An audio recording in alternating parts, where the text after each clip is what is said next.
تخرج روحنا وبالحق أنزلناه وبالحق نزل وما محمد إلا رسول ما كان محمد أبا أحد من رجالكم فآمنوا بما أنزل على محمد رسول الله صلى الله عليه وسلم اللهم إنك أنت العفو تحب العفو فاعف عنا يا ربي أعوذ بالله من الشيطان الرجيم بسم الله الرحمن الرحيم الله سبحانه وتعالى أغرني من بينيا ودنا أكمانا كن واجاتو دا بسكاتي وغنتو واجاتني أسوران تاقسني غانا هونو كودا na wato kamu o munye o tatu o biramogo o minimogo o da hankun kin hanko benunga tabulen katunu na katu komi daba yugo nga daba yaren katunu mogobe hanku yugo gollen ni ken o tabulen katunu na nugundi o go tunga naji yankandi ke birenga bakka tabulen ni onan kun minindi kenjiya an kun taga honu manya ti saundani kenji da de azim kaba ko hore an na haji be ga wurni jinga sayni no kunu benu lambundo hangundo gedundo gumbano asudi munye kai munye kutu kamenga na wirini wuri ilenga na karekesi zarakundo a kuma zahire ne kuma ndan hundo akawa ne munyen no kuyi wono Allah ra imana kunya jin sauranga male munyen sumbana aho gonta jirgana aso jimminya ngam mani ya gidunga wa saunu lambunga wa saunu gumbanunga wa saunu warla kunga wa saunu maniya kini nema ye kembale munyen ko na minata bismillah ati agana to ko aywa kanda o kanda honuntu an kunni dankana o ma gari aywa o lagari honun qato gadi ke manan gabi mo kedi ne gamuni awa o gara tago hana be taga al mustakhirin wato taga hol lagare be o ga wata gana al mustakhirin wato tago hana be ga kara o ko wato o taga holla gare be go kala watu kengurende kundo mena ngona wasutu sere ambaliga o halle angara golli hana be nya o watu angolli lagare o watu kille makni do mena nganga adam waram men golle be gara ngara kane na arjanna kinanga angollundi o watu golle be ga ngal halle arno kusini na lo yimbendi o watu hon su tay ni ngene ko diga me diga ndepe diga logonde ho hosu o kanan kontu o hallan kontu o hosuruntu o hogurentu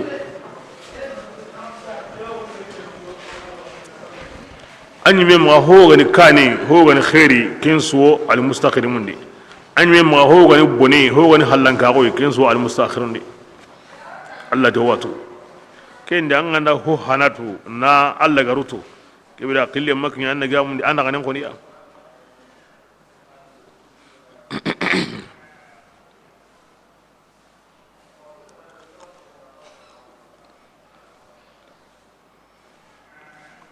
hankun nagati wono kunga na meni kamesu sabunga angawadi ki Allah kin pangaritin hin kame worni hankun nagati atir riyah kugina tabulin katun na ka huma mei na gogo da doro na wutura doro ni ga sigindi ken palle na girni na sank ina meni kamesuri wakatinga angawadi Allah dungendi kin kame worni بسم الله يا رسول الله أنا توان كمانا أتيجي أيانا تكون سوكا باميا أن كمانا أياني جمندانا أياني توانا أورني كاتو يغادي أو برام بياغا أو برام مغوندو دونا مغونكو أو نكاتا أو هابا تكا مغو وانا كن كاتو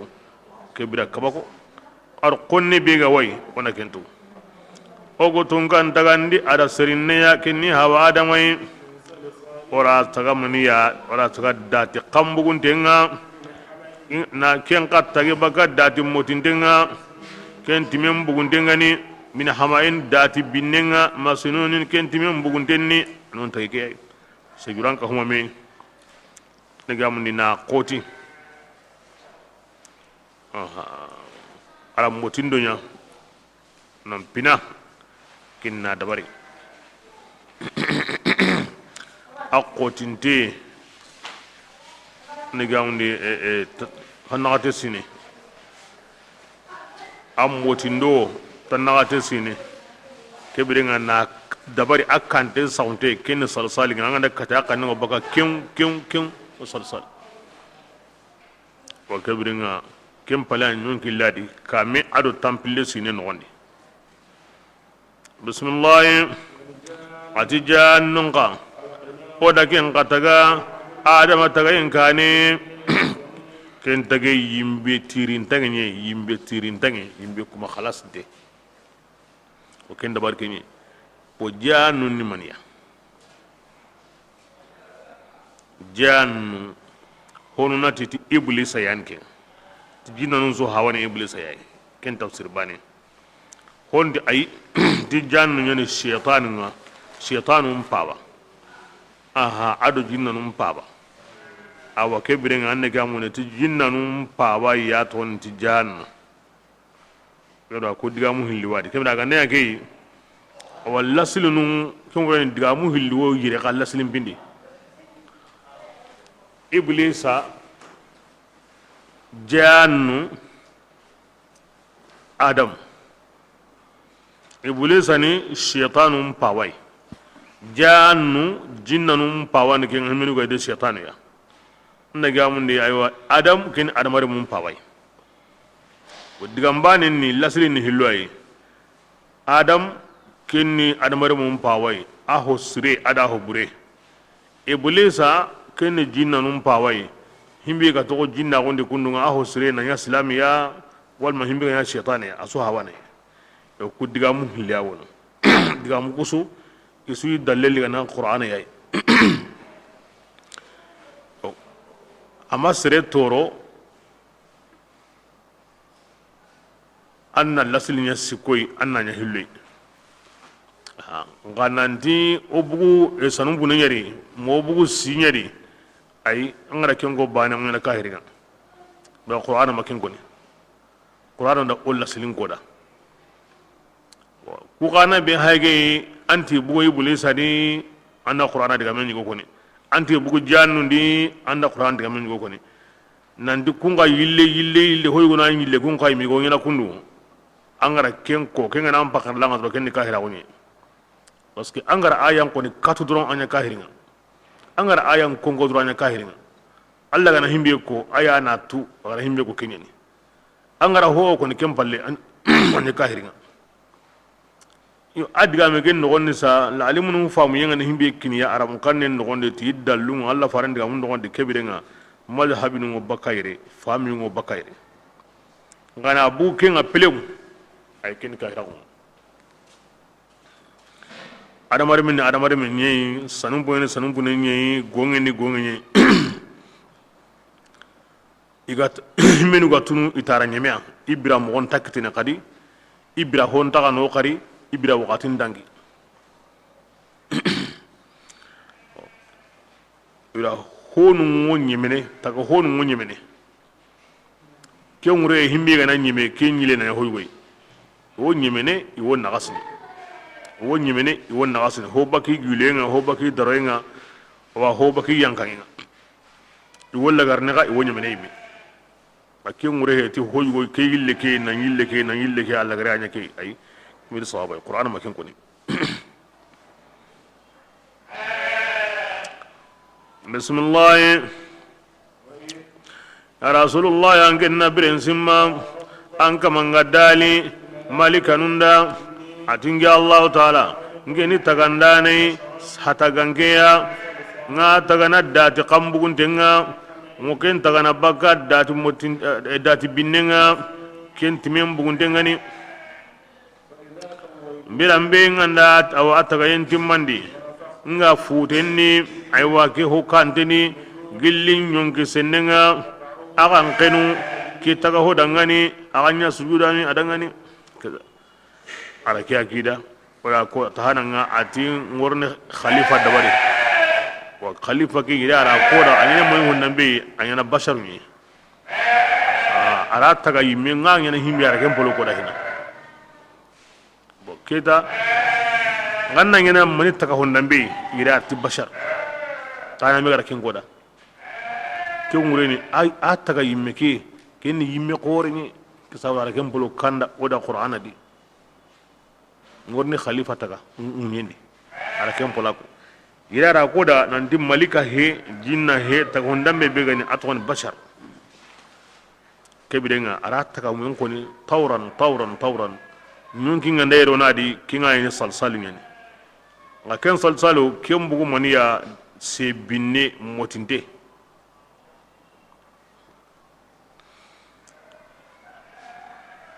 ngandi nyon gillare khasujuda dangani bismillah malikanu sujudi isu illa iblisa maganda iblisa bane abara ke digame konne adu golle kinye kami gabe siningani iblisa bara inya kappa sujuda nunga kendi iblisa anyi malikanu do menaka anyi malikanu do menaka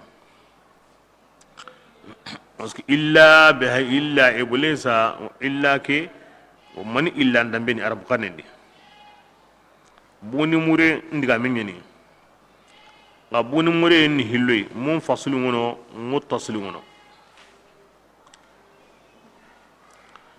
arangina mun qati unga kingani amun faslu nga basa akem piti yugoy arangina muttasil ngai basana amma an kuton tengo ti ma an kutonga wakin wanda illa urihi nga honuti malika nyugo yimiani nka tongu nyime ken diga mi ken sogni ya on di malika nyugo yimiani gar alla kuta alla langana nyakundu ken diga hundu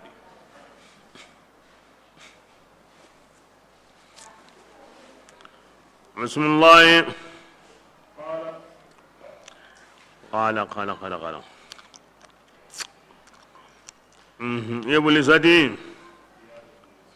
التي أتي إبليس من نندغني أنغان تنيانا كبا سجودانوما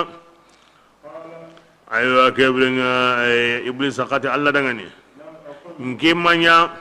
قدان نان سجوني hata gange dangani angara kentaga baka dati kambugun tenni baka dati binnendi kiyanga bugu dati motin tendi kenta kabin ken sujudi kenda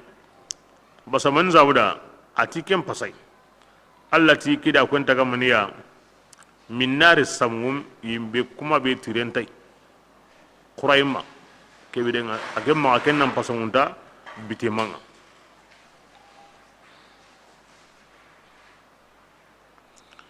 bismillah allah kata dangani kem pakadinga kebidenga bugu adi arjanna di kampatu nyeri di antaga mo haram pareke di ari ngara daraja be di ngara khair be kinanga fakhruj minha buga sudi allah kata himminya kem nyana de bismillah kebidenga anke ibulisa anni gidu ngara hoyi annatu langande nyimmi wankama nawtu lengi malagara kota langande ngankam anto nganda kono ko silo suma kingotin arrajim wal mualla'in iblis al-la'in wal iblis ar-rajim shaytan ar-rajim shaytan al-la'in bismillah iblis adi alla dangani atin kama nganya gana annin ke tangi kata kotanga igo taga honu ndini kota be ndu katake ma in kari hane Allah ta dangani ange ibulisa ango gelle tangi ko munga katta wakatin kotanga kengani wakati kota tuinte ange nyime watu taga honta kota be dangini futendi hana ngandu ku kata kenga ngam nantin nandu kata lagara kotanga kengurna antar ni kara la ara ko dangana ke kallinta halle kadi aw ngarin ta ko du man tanya munda anta kalle munda bismillah iblisadi atin kama nkonati honga anganya sabu nin fisikin ditikinga ma awaitani ani anga bangin kama tan to beya kingani kallanga on to nga bokin ya sabu nin fisikin di Allah subhanahu wa ta'ala taga honun diga boye ana bange be su kama ti to nyugo iblis awkatu iga kata siki Allah kayan nan di baraya mariyenga sikan tadi takan bonto yan nan kaso atobe ni kallanga on to al muntaqim al jabbar al qahhar donc kenya abangi kamati kenya ikuna tiken to ya minga suram magandi adamare munda awa munyende ti kota hinunga minga adamare mun fisikindi isusususu maganta an komunga awa gilli adamare mun al mukhlasin kunga khalasiyen muya kumbane pe allati bulisa dangani andu ke diga kille be hage kene killeya kewinge kamma atelemun tingeni ke tangay nginge maka ampay gara kebe koni ngi komo suru a kun killendi kille ken tangay nginge maka walma anda ke diga kille be angara ken ko tikun takentadi anda diga telemun de koni kenga basange komun solitanun selleti manya angen dangani aywa kun kamade aha anda kun kamade yani qur'an wo qaramun din honsu ngadu ke koni ni o gaje ngakam banga nganga jele manga na tongoni tanto ken dukku ngaken horakunga ngana alla muruna honsu nya gare haratungu amma telemu sere subutun den nganta telemu kebira ma kenya minyangi hinto andu tangana mun na sere nya minyangi tanna butuni hina anganda butundi abutun den ngana telemu ken ka manel ligade nga aga li sere aga butu bane ande gamundi hondambe ay ma nya minyangi adu ke konni akambanga atani yo ande kembane ana hentungi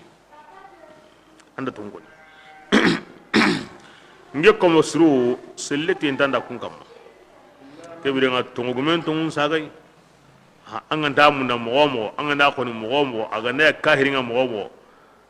anda ko to ibulisa yo hosire be ga wada ko wala kenya ko anta hos anda mun nda hotana hosire ko anda mun hotana hosire mbu o tikini hasira ko ina hasira ko hosire be wo himbedi ako annan dunga tikena bismillah illa man gamma ganta yimmin be ken garamba to adamare munni gilli qenun to ngayimbenni anna du jahannaba ke birenga kin tigani kun awa kun yinanga isu parce que hum kana qenun tengeni angara qenun dembatu angana qenun tenni iblisa hujjan qenun tenni ke birenga kunyan to ko dambate yani angendo konsu ngra la kutu gilli ganni ndinga ga subine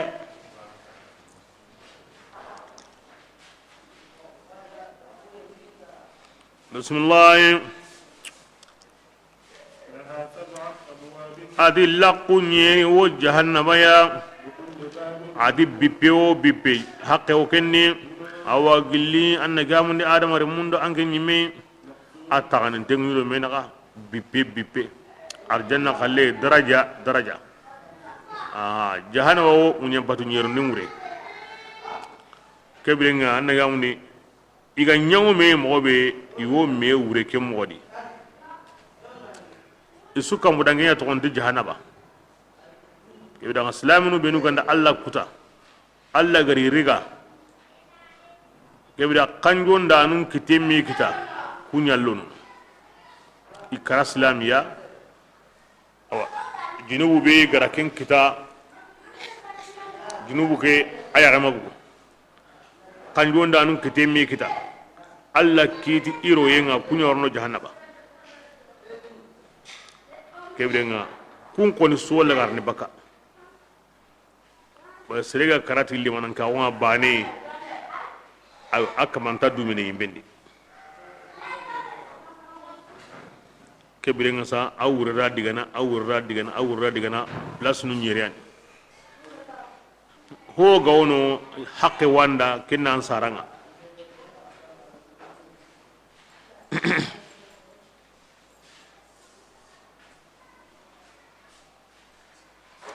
bismillah ngati kebenu gani aywa igari du tanga hilla kapinga kun koni wa arjanna ngorundi iwo jinya gundi inati da qaro arjanna kis yani hale kawnikum kisindengani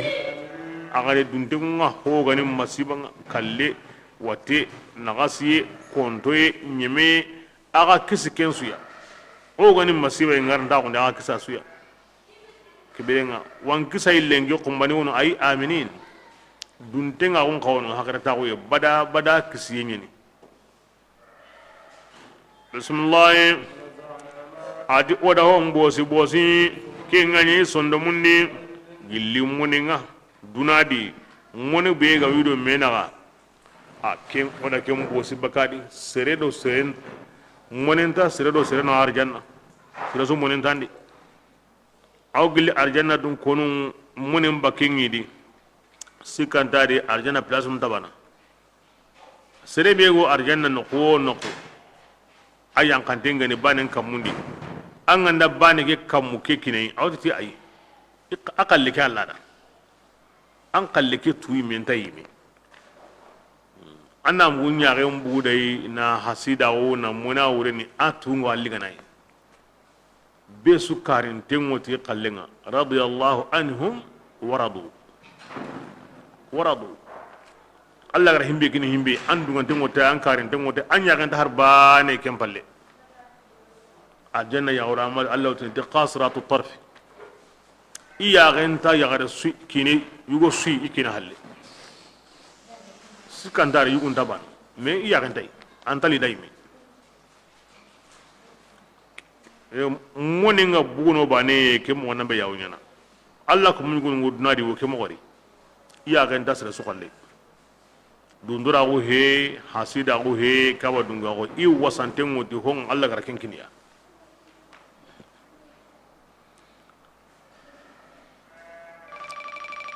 bismillah suwage duro i jonko ndengo meya awanna gamni i wasamun kamma jonko ye arawnyana hissiya arawnyana ma'nawiya aha parce que jonko ye manandi onati hulani itaten ko ndengo meede wal may halle ko ndengo meede anta ko mi gana tawo halle ko ni meyo oda famu nanti sisa intalia abo hulani i jonko ndengo me sisa an wangi ni hari nta jamani de kille make ndebe anta ko mi go tawo ni jonko meya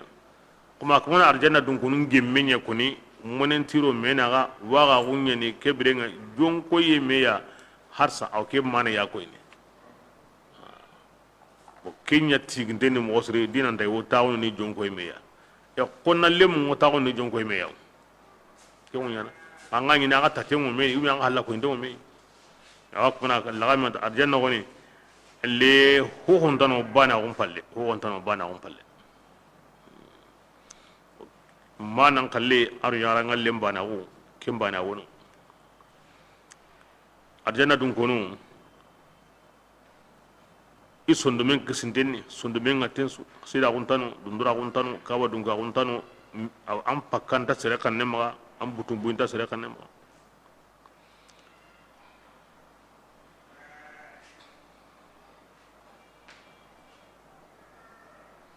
Allah konda kon kimodi tiwa boss ni bakidi naam ba kisagu mu nga boss mo ngon koyni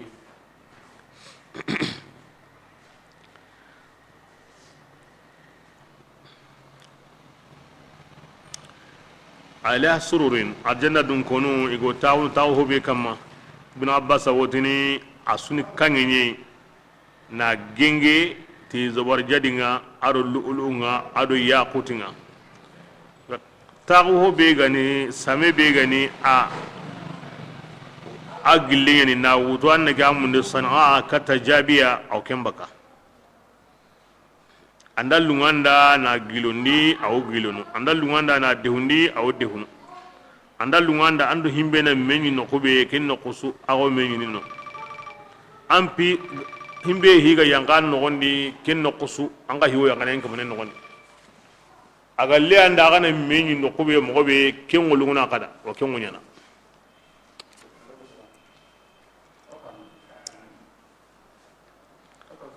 bismillah ati tambiye manya aga warjanna dungonu memene awa arjanna dungonu manya tibakanu ya ay wati bugu honu ya minha arjanna bada inta baka o dumine no inta gillino inta yilline bakano arjanna ni dume nyi men tadi gillen tadi timme ni nagasi tadi Allah ganda kinoy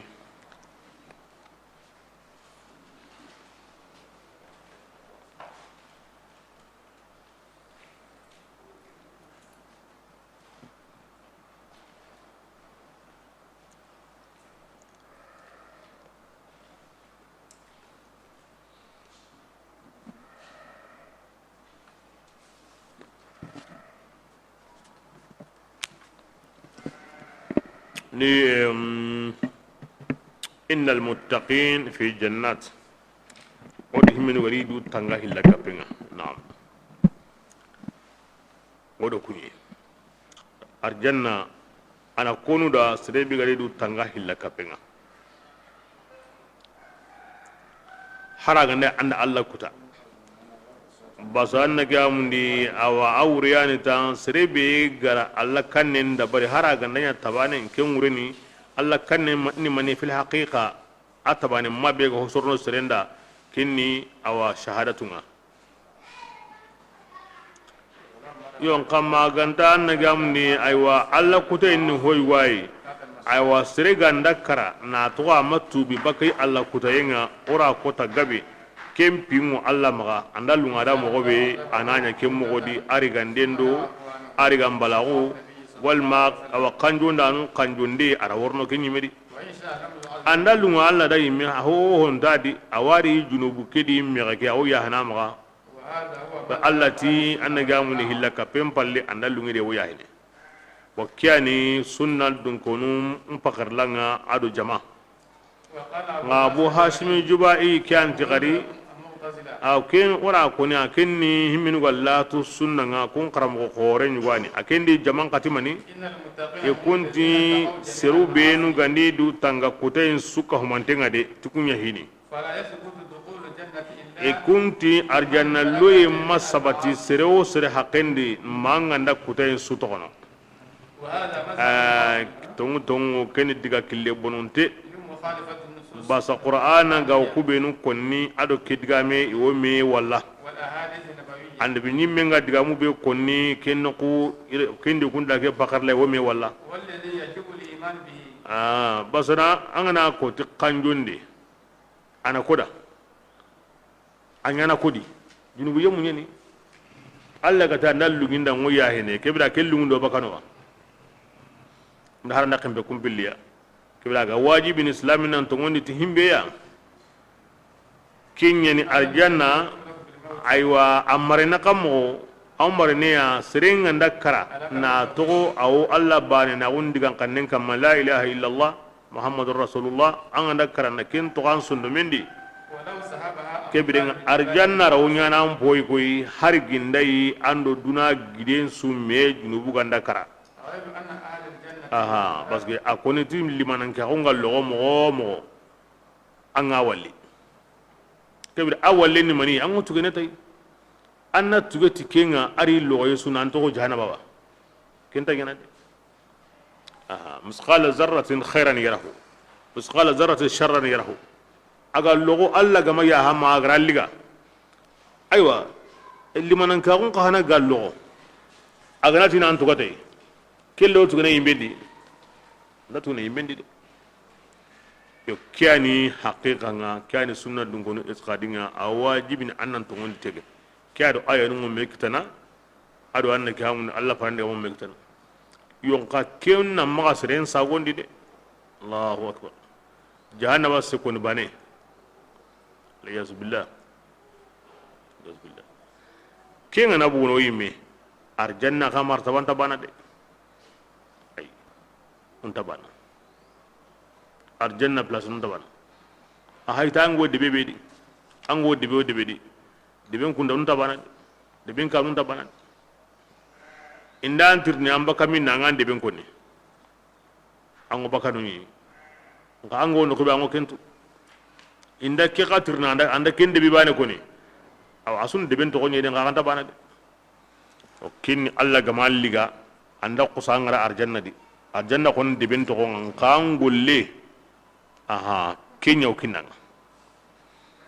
yo anga munda na ka nyina makita na plus nyina makita gulle nyina manga benya anda kutayen to kono wajahada maganga ndamu nda harna ndangi da banginga ibrenga junub qorun to kono allati hum sanu nyahana nime me kendo na hon sukri to nga kenga ni wajibinga serenga karana ni an islamiya doro har gindai an bangin su gani junubu nga matubi arjanna na nya hoyi allah to atindo amorno arjanna bismillah kiya zawano innal muttaqin kuruna abu mu'tazil nugo akharal awa hakharlanga o de serebi nugo ridu tanga hilla kapenga bismillah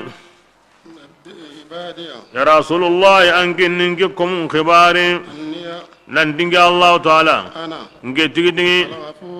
tigi ya togonni qafarana be iga watu nya togonni hinna na be iga watu kenkida wa anna azabi akida nge yangan qataye kutanu ndangani nge yangan qataye ke ayani yangan qataye nga atoran dengani kan hekin ko mun allah fare ya subhanallah allah sirni asren akida timma giran kutinge hinnenga imma kanun nyangan katayenga kini mogo yo qore nyi alla gawaritin komunda ni futu katta tubunga angen garana anjeni na an fayna an magan sendina an dolominia an ribanya yigana anne nenta sakaton kama alla ti anna tu maga giran kuti anjini bunga qoro mogo ike tigi anga suturna na betul lagara ikani anga hinna na betul lagara ikani na kina komen futu kata tubunga maga giran kuti arabu kanen ko ni ngondi ara ke qotondiranu sigi ati anninke hillandi atlana ndinke tigi sikandi ati anga o kafara na betu watanga ta himbetu ango himbetu alifon lamul lay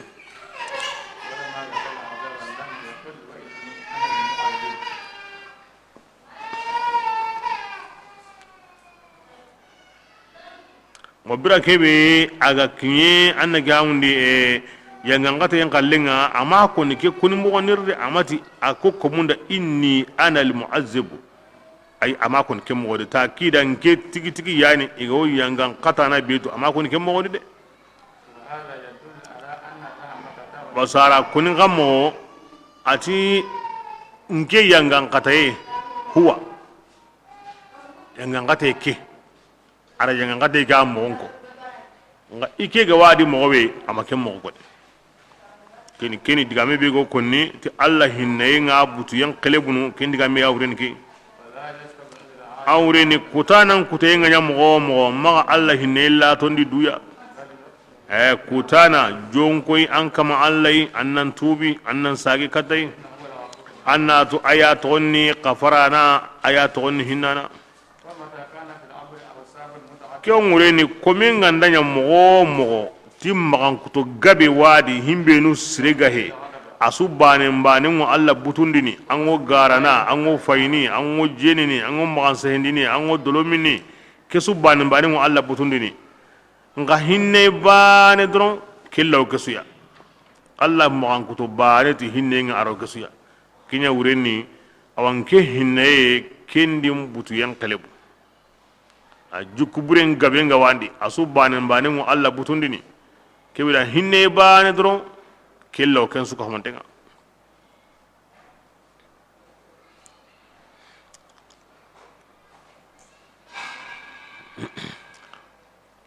na ke mogodi aya kiri awo anamare men kan kabana ya mogo be de ado karamundi kinyi parce que ara yimben dun konun koni na arjanna dun konun koni anna gamundi koni mogo be abo ara mun kannen to anun wotini na digamen meleke na sanki na nyami medi aw tini ko ayenu ya nan dikome annan kabana nya kannen naga awa alla rigandenga aru giken naga alla ya hay kiya sabuna walla faran kadiga mundi ubada wa kunni bun san radiyallahu anhu ati okuda muguti alla fare ko tayugo ati kome agawan anda tu ya hay bigo alla maga anda alla ya hayen pakentu anti duri gana harame ya aw hon sunyana awasunyana awtin alla ya hayni wa komen ka ganda alla yangan katayen pakentu abi durigana ni duriga aw kanna hon sure alla garo mata kuntenga karati duya da alla ke mo yadi kebrenga alla sallallahu alaihi gari wadai adangi jaman go sahabanu iwa kamanan soyi e atankun soyi ne a yimbe nga kane aga madangi hina sirena soyi aha kebrenga kinni awakin tatibane nga annan kanu allai na kutayen togono nan kani alladi na batiyen dabari aha kana yangan katayenga maga ne ko golli burede kani ahinendi maga ne ko golli sire gandi branda wonya ke modi ngo geme sawaba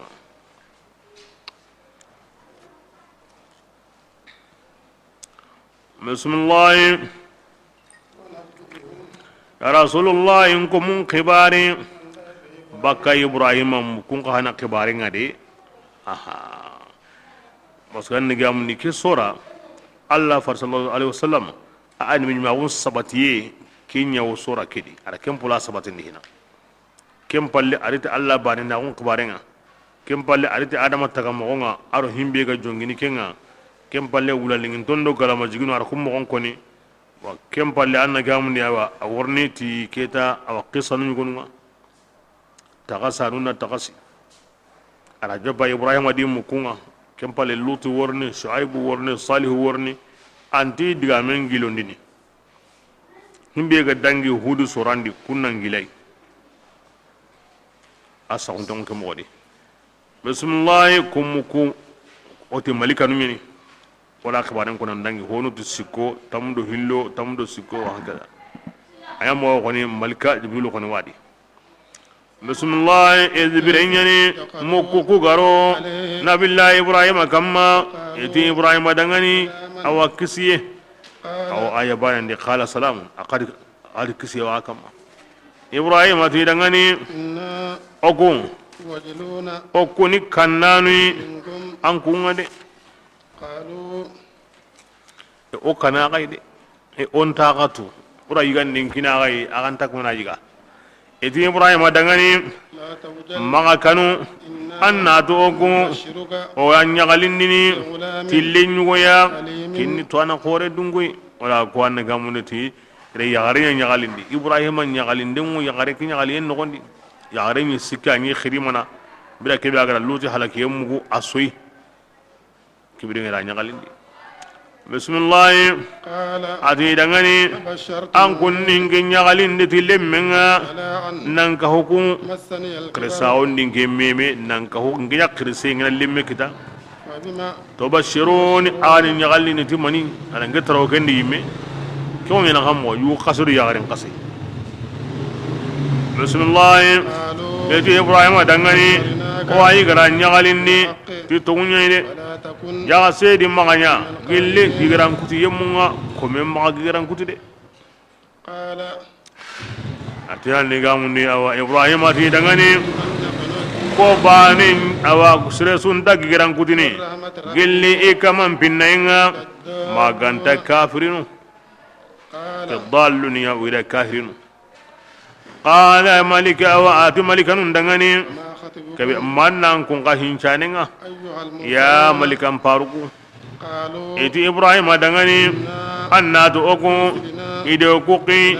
katta siruya kafirinu nya junubu yemunyani toni halaki maganta lutu kore annatu okwa okone kun kisindanu ya isusususu maganta ka kunyarenga oda yugudari ken koni ken ngogilli anna gamundi attoqanu yangan qatayni ati birambe awa malikan parungari loti dunkonunga loti tidangani ankunga aganya seruni ngenta gatude konan kunga mukuku magatude iqati awa iti akadangani awara okuhiti seruya oranga ti honye an serunganya iga sikana awa kengi siendi oro yangan qati nyalli iga mega sahumbi kebirenga oranga ti tongunya de ataka na sobenye ta dangani ono sobenye tongunya de wa inna idogum oni tongundenye de kebirenga ango wurun trene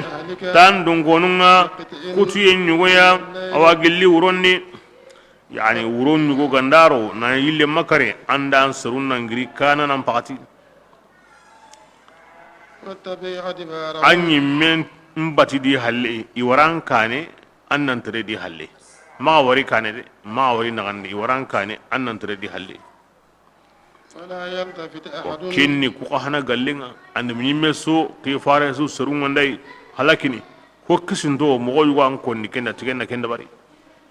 ya khalle ku gallenya awallut yime tredi halle ahillandi yembane summa hallahay an kundi sirbane summa halle hay asundiga kama halle hay de awan dunkare do killenga kille be gawaga ya marni don nonga kene shami banginga kadigaro nonga وقضينا ذلك الأمر ken noqosu alla da munyen gosu dangani isu kisi ikinye ibrahima nani waqti la tangido menaga bismillah وقضينا ذلك الأمر oda kempi dangindi kemogodi إليه awakatai أن دابر هؤلاء wala wahaynya katal awallutu ya nanti ansiruku ihallan yimengo kutini مقتوء aha مصبحين awanne ga sogoban pakatina wala ken kada atimma sogoba alaysa sabu biqarib sogoban ko kinnan tin tasallutu ma akhurati ileno ne karne kin wangini yire ko ni hinyeme anyime bismillah وجاء أهل المدينة kini himbe ga dangi lutudo malika nun naga amma debedin ko i hay gari ki قال wasal ne gamuni ida qibaren tudo lutu ya kambate bismillah yastabshiruna in yalintenni قال wa mun na igolli bude ke dabari mukunga lutu ti dangani إن karatu ku yemmu ko ninge mukunye kamarin yagundi mukundi فاتقوا الله akanu allah ide لا تخزون kamarin sakamundi an kunta sakamun قالوا iti adangani أولم ننهك yalle o kuma ngello te kaba anna maga muke yankandi wa o mata anna maga muke yankandi karim mukun to ginda an kan yimini muke ay muke yankamana maga o ma kanda قال allah ko musdan ga gonno ko mukun yankane bismillah lotu ti dangani haula banati lin yarum bay إن كنتم agandani ago yagunya munda khara kunyaki yuwana yagara yagani yugonta yugo yagende لأمرك allah fare sallallahu alaihi wasallam Allah tun kuna ta ngunga maulamin إنهم lutu seruku ليعمهون iwo gere ne في سكرتهم i konci mini jukkunu kudi ya azim las la umruk innahum la fi sakratihim ya'mahun an ga na dolo min an ngena mo bede ina kundunye do serenta yi to ki hakrendi ke golle golunguna anta to kam pakrendi an wotini an woki golle dabarne anta yagunai ara ko aya bane ndi iwo gidini yajmahun qom singani khraben kam iwo me samana himbe holo kitenga na kenya holi inna mu kenga rebane kenya wo gidinda bate himbe holo kitenga na angana be samana kita kena kenya holi inta yagunu kenga inta sagamunu kenga anga madulo mina ngina kununga anda ampakare kaba ko ngani nan kinye dangi haqqe Allah kuna Allah fare ngunga aginda ngunna Allah fare ini kundo ade an woti no komira konjinyami daiman Allah subhanahu wa ta'ala ana Allah fare ndaron tawnya ko Qur'ana kiri Allah kunati Allah fare ponsu kunati an ngarin tago wal asr kunati an kiyenga بهذا البلد أكونت هادبين مكة ووالد وما ولد أكونت أماي أكونت هاوي أكونت أرمر من يمسوي الله فارن سودا هم بيجان تدرام أنا أكونت كم بونسوي الله فارن أنكر الله ما أكونت أهونسوي الله فارن سواني صلى الله عليه وسلم إن يكونت الله فارن أبران تاوكي ناس سابون الله كونتي Allah farin sahabanu kuna kanne be gan koti maga wa aishun asha bi rasulullah sallallahu alaihi wasallam kuna tibiran tago ya Allah farin gara uci be biren kuna tikenga kemanya ube kenya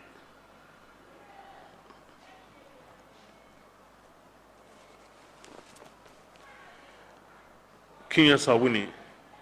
ora karana ndai kunem pakatinga ti Allah gadunga ti himbe darondenga an gana kuna tikinga a ken po daron takun sabuda an da makruh da bari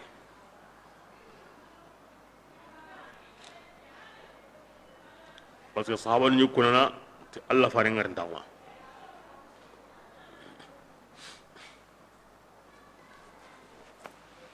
man sabuda makruh parce que Allah sallallahu alaihi an ne kuna na kuna ti Allah yi wal ma'annan kuru to keda ikungaranya kendi kunda famu nanti anya empiti harame yayi akoni mani sawura hungume nyimeti ona nya kunduya a kebrenga amad dangi kata harame nga kyan diga men poji tantenga parce que Allah dunge ona Allah faren daro ona honsu daro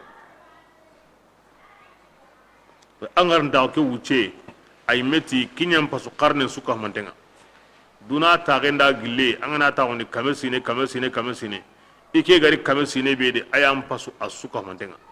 man sabuda ike wadi ibidanga kenda kuna yime bagade duna tage mu je kona haketo angana kenta ni kame be am pasa sui kenda kuna ho bagade wala baga bismillah فأخذتهم الصيحة أتقار قنن دايريغا هلو تجبريل قننغا مشرقين كيمبو واتنغا وجعلنا عاليها ولا دبكي يمسلنيا أوريدنغا ناوريدنيا سلنغا وأمطرنا كم بالله ودا كمل لدي عليهم الجماعة كدون كورون كم هيمنو كبوكو يقولوا دونا نخكتونغا حجارة جدين كمنغا من سجيل جدي بيغاني داتي نيانتنغا أتاينيني أتايتاينيني إن لآيات أنا تكفي كميو وحلاك مغني للمتوسمين جاتري غانوندا سيدي بيغو جاتن تاغونديني كين كما كايهيني كيدي na su burun ka har yin binu ga bugu dunari na su kari ko ce an kitana ko ce kundu nga hede an kalle be su kalle bismillah وإنا ati lutu serunde be لبسبيل awo kille مقيم kille be dumandingani har sa qurayshun ngo bakkanu indera sami lam tundar sibad amma mo hina la bi sabilin muqim har sa wono ke kille wono har sa mawli kille ngo bakka kama har sa tu denni ikene lutu serunde be har sa ay nukungo hoyni kamenga ndayrini diga ngorni soke ngo bakka serun worni miaga kuti munyen no kube na no kube wara sellanga kenta ngarin ta ligana angunye ngarin ta ulan tanya na munyen kama eza bra har sa duro no okay mo wadi golli bure golli manyante golli be gonde seremi jopay wa alla di sukari Allah farinyu mata fasirnu ya abu ni kare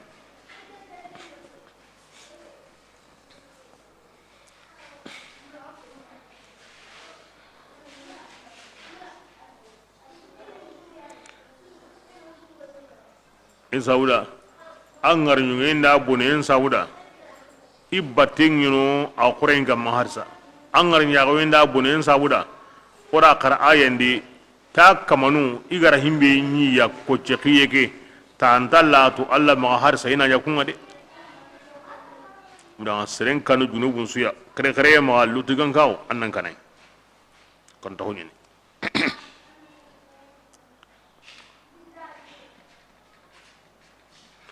bismillah إن الآية anna to kayfi gawo ذلك aywa ku komponu ni للمؤمنين tungunda nunda إن كان أصحاب الأيكة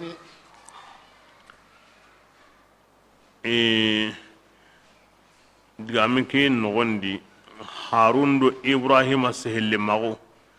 ibrahim mari tirni an gulla halanni mani ayyuhal mursalun malkan faruku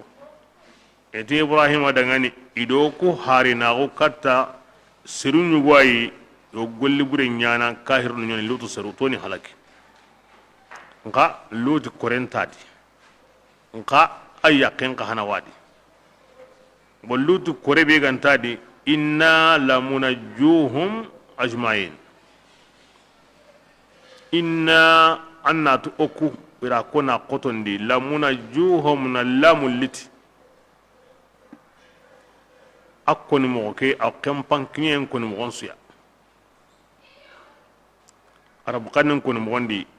aw kam pankien koni mo gonsuya ti kunya ni kisindanunga yana kisinde nyana lutu kore ke isu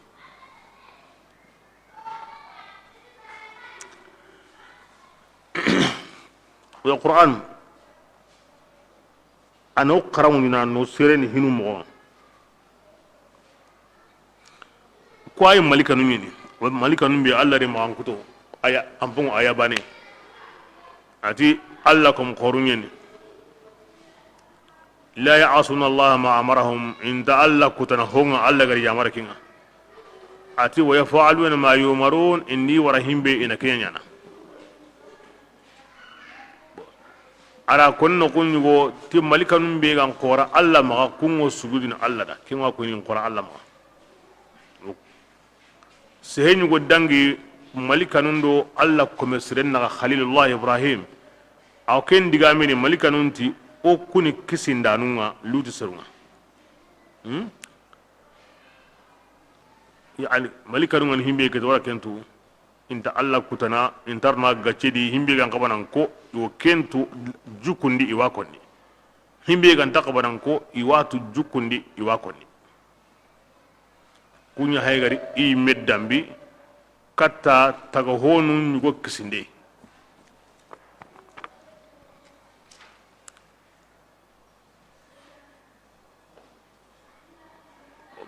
majaz ngen beswatu haqiqa ne alla ne kisna nanga inna lamunajjuhum ajma'in kebringa angana ti komera tin kisindana anda diga mure koni makome gandati nkyani kisindana nga anga diga mure koni ay haqiqa ndi Allah ne kisindaranga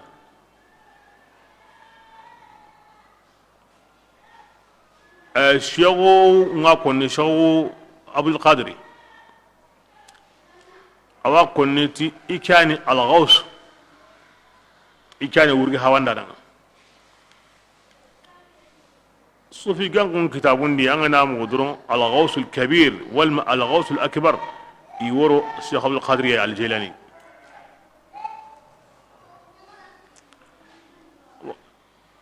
yam bagadi hadamar mun kullum magri ya karuma bono iblis amaridi ila togodi mananga parce que amen gabe mo qur'ana di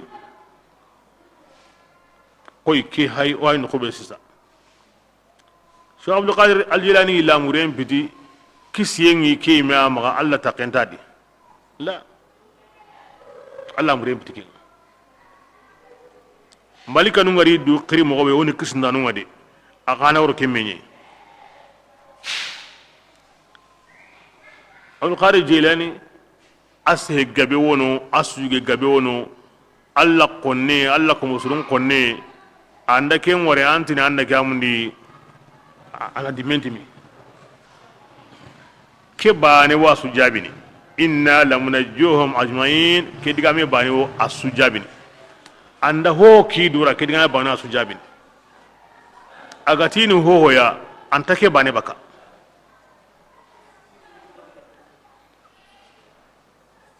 Allah ko musulun na digamin ko ni ayaga mundu mani ma ndu qosadi ayaga mundu itan tididun aya nyina koni ma Allah farenti nyina koni ikunta ko min gedanke la wajukum piti anga hommu bane anga watu mo bedi anna wara kenyo ke kam ay anna ta'wilun nyana na fasare mun dadi ko na diga me ko hina anna kamanentu hina anga diga men ko nanantu Allah tuwanu maga tanyere wure wo diga men suya asu hosre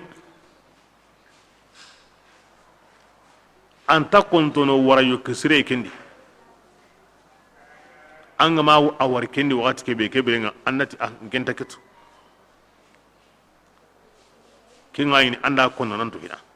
Allah kannana nyani islami nyani Allah dunke nyani kengara ke digame ko awdo kay kebre awdo kay kebre awdo kay kebre tanyere yo ke wono to anu ngatu asu yo kesre Allah ko musren digame anga na wara kempo hodi angon hakta nay ango mana kita nay to kuma ngenda kentu ango bane betu kenna ko ni mo serenga ken balanta har bane tu sere sugo Allah ko mutun diga min Allah yo ki burin nan har bane tu anga na wara ken nyoke suda anga mam mo kitay kebira annati hulani ya ko ni gara ko ni kebira ngenta wuretu ngatu ko ni wureta na way adon gego himbe tu intabana kian jukunga Allah ko musulun diga mun yana kunduya igollu ngena kunduya nya andai o akhir landi itiqad no wakharna saladi bidan daga sahaba num piko na salaf salihan piko ta wajibi no kama sahaba ndo awasre hosri samanto ko diga mun di gollu ne gam onde diga kilde sire mun dida ona bugo kilde sire mun dida iyam pasu oya on kabana iya ntogodi yabate man sawuda parce que gollu ñu won anga hay tankin to akon ne kaya angon ne kini golle mayantenga ki digame keni digame mayantenga bo ndi kenya na honu kita igo sahaba ñu gonu mbegnu igo honu tiga ndi kenya ni kita parce que gollu ñu wonu wono anga ne ganda ke ngari anken qalli ne kedi bane awam halla samana yu akoni tenyani ikun Allah farengari hi koti kunyam pasu iya srenni on to kidi yabate angandi himbe wari agandan to agundo gondi ti ona bugu kille sire mundida ona diga kille sire mundida on to kidi bate kenya wureni ta'awil mbeg yawa o wara himbe ko wajibi nan kama anna fatare nya riti idiga munga ken fasare ye wono ken tuyu mo ngono ken qaram ngono banga ne kesu ngenan kontanga mo wakete angoti ni kebira kulani ya koni gara koni kembira ngenta wuretu ngan geda nginga mana be to adi koni antaro ken koni ya an kabana ya kundu a kya karantini ni kya kunintini to na ya kundu imbe ga ni ketanai awan fitnan dini awan bakandi nandi an hukuni Allah kuma sunda an pajun bono an ga honu be ko ko ni sahabanda idigaro ke diga kiliya an ga hukuni Allah kuma sunda an ga kuma digaro ke diga kilibani ay an diga min kunna nan tubani adiga min ngara yo ke ngono inda da hulani yana kuni digan sire gani a tugunwa ari hulana ko su ke diga me bane hentum kahirin yana kuni Allah kunnan yana kuni ken diga me ko sire ngandai a aran ke banen tumna so ba ke Allah do yibulisa imsa diga me ko Allah to yibulisa ta ne diga banen tumna tunga higamun ni ke di sawawai diga men kunnana diga men ko kitini kini wa o ke mo yadi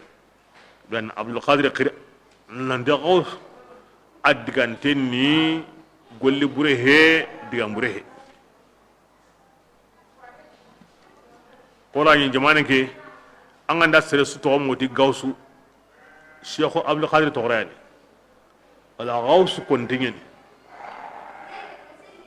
awre ni wurgi hawandana ara komun wurgi hawa hissan wa ma'nan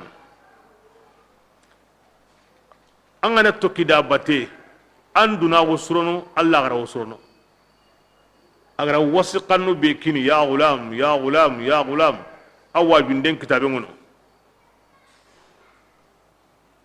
an gana tokki da bate an duna wasurono Allah gara wasurono ken to ngani mani uri hawanda nambe sirebe ko yana sabu ina ko mundu na surondi na ko mulla gara surondi ken kamanen to andi wurgi haba adamare munna masiba nyadi ina kutoy nyadi ina Allah ko se nyadi sirebe ko yana sabu nan sehedi bate na i hakarun munyi ni sondo bon qurandi ken kaman to ngeni wurgi hawanda na aha ken bane manan kallengono anga to kido Abdul Qadir bate har lengi masiba nganda an kita an nganda kiri aya go baka bas Allah ti ke ko me yi ganda kan iwo yana tanga iwo yana taronga iwo yana yaga iwo yana kitinga awamuko amata karante ubi an garante de a ti wo yana ya amata anda karanyime amadi birai muce serebe ga am bakka sammedi Allah problem ndi an karai Allah duniya da anan kisindi aka manen to wal ghaus don wuri hawanda nan wuri hawanda nan na kirai basin dai nganalli na kunto gonu suyilla tiken konnenta gemme ken konnen paramtenni Allah ya na gausunga ya subhanallah ya subhanallah ya lal jahal ya la dalal kenni samta on campagne al burakab an samtenni an tan samta goto ken diga mi kunna dalun wa mudillun asamtenni aw Allah kum samdin Allah yani kisin dananga ka kisiyen sabo awarani komundi Allah muriyempe akunna nulla muriyempe kisiyen ayi memma Allah taqentadi tora ngayi memma Allah taqentadi la wa kalla wa hasha ila nguriyempe tikinga ar Allah kanuna daro Allah gar lahidu be ko yikanna na daron dananda Allah da kel lahidu timanna da awren ki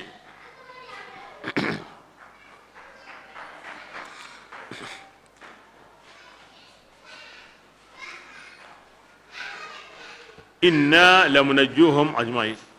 kiba kidgami wasu jabini aga hokoni fi satahatihi kiwasu jabini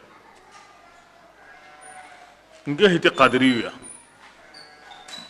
me Abdul Qadir allakum qoringe ni ngamunda ngakan adiga kille sahante asrin ni serebi nga to gidai angu kisin lagara me tunguni na hon sokri tunga ito wankeni wajibi bismillah وإن كان أصحاب الأيكة ati gelle dun konu kanya لظالمين e kanya tun ndanu de gelle dun konu yani shuaibu awabira be madiyanan kun ga halaki alla ra ki kata ku kai o kunati gelle na ti simini de be nyugani i tempo ga be nyikinyi na awala ngala honni aworni shora sorandi yede koni arakan katne don ndangai bismillah فانتقمنا ati iqatu nyundi da shuaibu kuta oro bimen bugundi iqadini halaki وإنهما ati kuddebu hilli lutu serundo awa gelle dun konu iwo kille be bangantengani ara ko yere ken sabuda ara lutu serun ko ti iwo qurayshunun killendi bo ashabu leka ga iqaw awa qurayshunun killendi qurayshunun wadangini nonga inde da annaka amudi yaman ba ne ge inde ra shami to dangin no gilli kismanu gilli ko onu yereni minnay iwa konni iramaniya aw konni da yo kemme nya hayan kum magade am pasiya an koronti ya ko nan barayde atakasude Allah ti ontre wona halakin ta qasum batengari iwangu nyime kilinda kawatu bismillah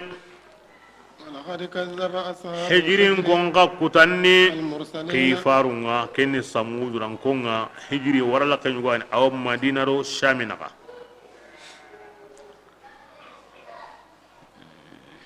bismillah وآتيناهم wakika hana be hage ati odi kaku آياتنا wudangini ku hane makanko kakane kille nyugo odi kaku i ayanga nyugo nandi ati فكانوا hijirin gonya inya balli yemuya baka magandi كانوا ati hijirin gonya iwo segundini gilli gidenga nanya kompunga duntingi honu ganiya فأخذتهم de qaru kan qoten da hijirun kolliga soban qurayn bugu wakatinga فما أغنى ما ko manna he baki magandini hijirun konganya iga oke ngollini de iga himbenu de bare tagaya addaren gille munyinanu sanka sunu am harbana surira bismillah وما خلقنا alla السماء jo kuma kammunun taga kuma munyen taga kuma hotaga kenga kammun munyen nagandini maganta titunga وإن الساعة anna do qiyama sa'anga li honyani de sikantadi be so tugene ti gollenga فاصفح ya rasulullah ango yampene السفر ansurum maga ya hayinga abi haram parengani balli baki maga balli mogo be sagay ganta nyana kadi dawadi ibrahim ala kahirun ko ni begu ni gollem begu me kende mo osude ta magi haytayde ani hayni tokono ani hayni tokono ani hayni tokono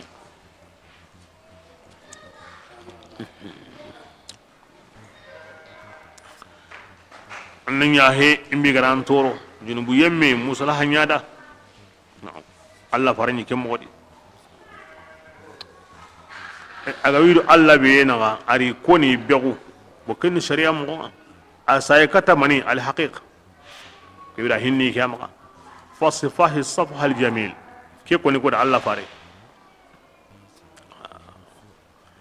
ngalengi du islami ay ken takidi kun kabare safuhun tadi qilla makin saful jamiliya ngani mo be ta anga hitikenga anyime la kembe angi nyimi yang kallike mo gonde amma jopay gindai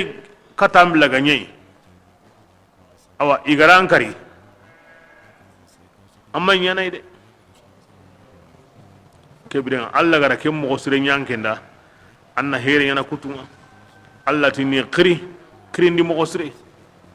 kahiri gandai anda ko sadiga la wala no gonde islami kutana gandai adi kri mo yahudi adi kri mo nasara adi kri mo lemunundi waju mo kresundi waju mo tuarundi waju mo samuntondi waju mo o fuike ay sisa angana alla ko ni bane antasor o fuike ay wajunde mo sire na ko mun ko kata allah anya mo sire o yumatonu fuike ay ke anta gaba asrun ta gaba abani manu bin gono inna hannan qoram mo sirri maton kam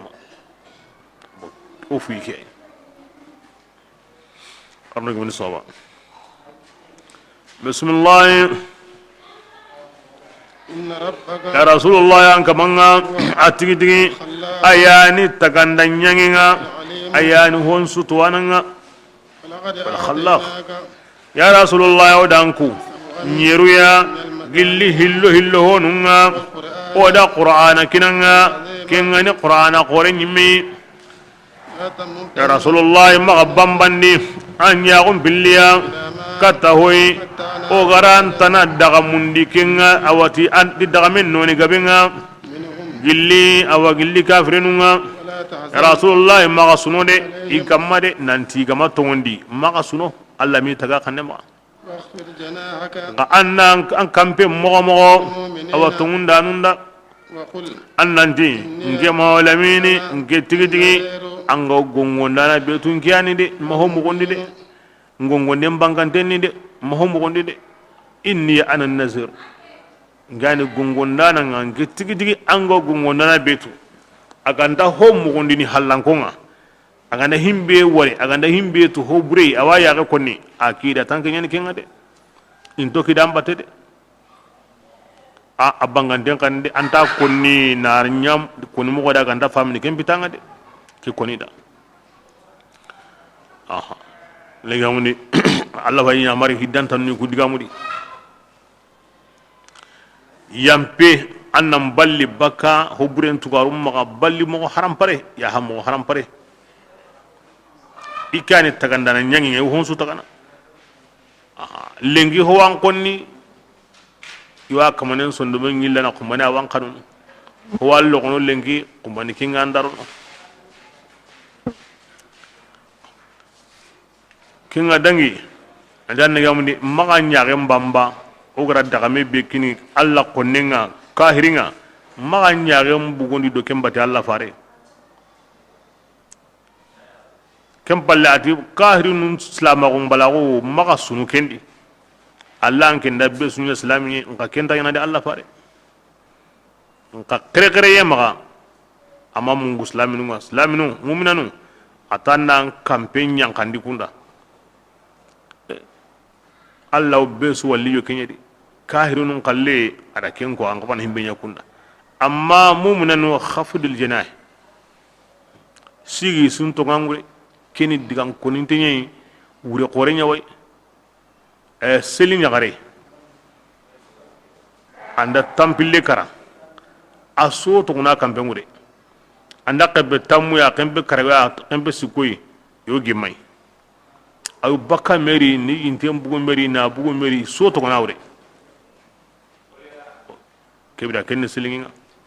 an kana mbugu medi annanya sire hesente nan son de nyuru bandi islamin sun to ngawre ken wure ne islamin on ta bana jukui ho timmante ngodi ho nakasinte ngodi ho nakasinte ngodi kebira nga ngasigi isun to an kampe ngure o kuti on takendi o gani himbe ita anga iti kinga me kemri islam ko ngade anda yana kundu mbiya Allah farenda kahirinu ndire ga mo islaminu karire ga mo on tabana ando hotanan tato nani me halle an kenti mante anda angani ho ya mati me kendi angani sire ya islami ya mati me angani fasik ya matimi angani kahiri ya matimi manga katta hotana munyini an katta hotana akapanga kinya timantini serella an kallendi ananya munya kamanna de bura kirindi mo sire nyugani islamin nan munyi annan sabari har kahirinda aw ngena sabu aywa aw dungene hiyo gonu ya wono tremeni ndakunya de ken kullen kada ken ngana danga kute aro ken yana domi an gabadi andanya nan suro aw ngana sabu na nyada e kande sabu ya aw ngana da tubu sabu ya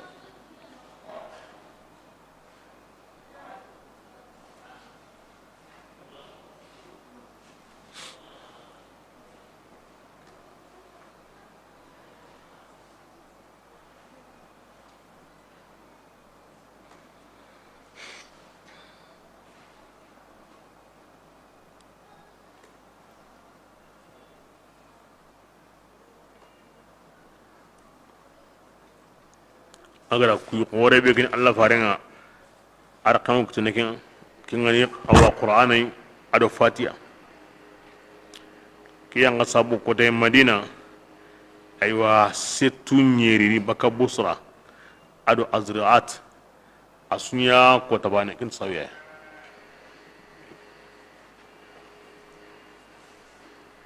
asunya ko tabane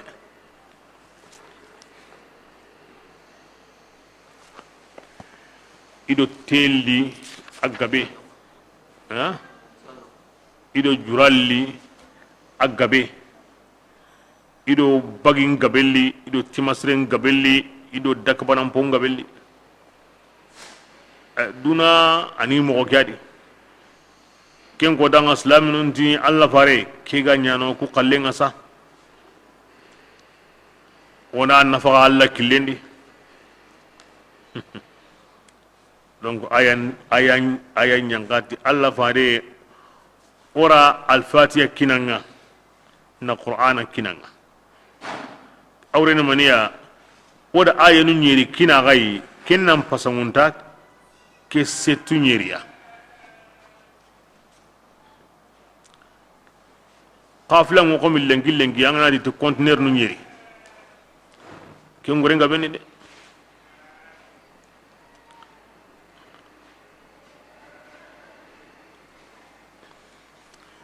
komi sura keni makan sura ni ota antanya na muhalinga madina aya na ngari makan sura ndi antanya na muhalinga ka aya bani na nyanka tahillo al-fatiha aya nu nyirani anda basmalan ja tarewo aya lagare nguyana siratal ladina kata lagarunga amma basmalan ja tari nyiru yani aya lagare nguyana agar li maghdubi alaihim waladdallin kiani diga men poji tantenga basmala ngadi nyerwani adi jate mo minu gara basmala mbuga adi tigen pita yugo ya nyerwani akadi jate mo isu tango hunje yugo kama angot ni ngena nyana kundo ngena kiadi kan sababa ngade kan sababa diga men di gabo isu besu yqallem futun qasababa asu tango hunje kama ngena nyana kundo kiani nge qallenga basintadi ngange qalle ke halle hotanan tanu ay kenan qalle ngam da Allah qalle nga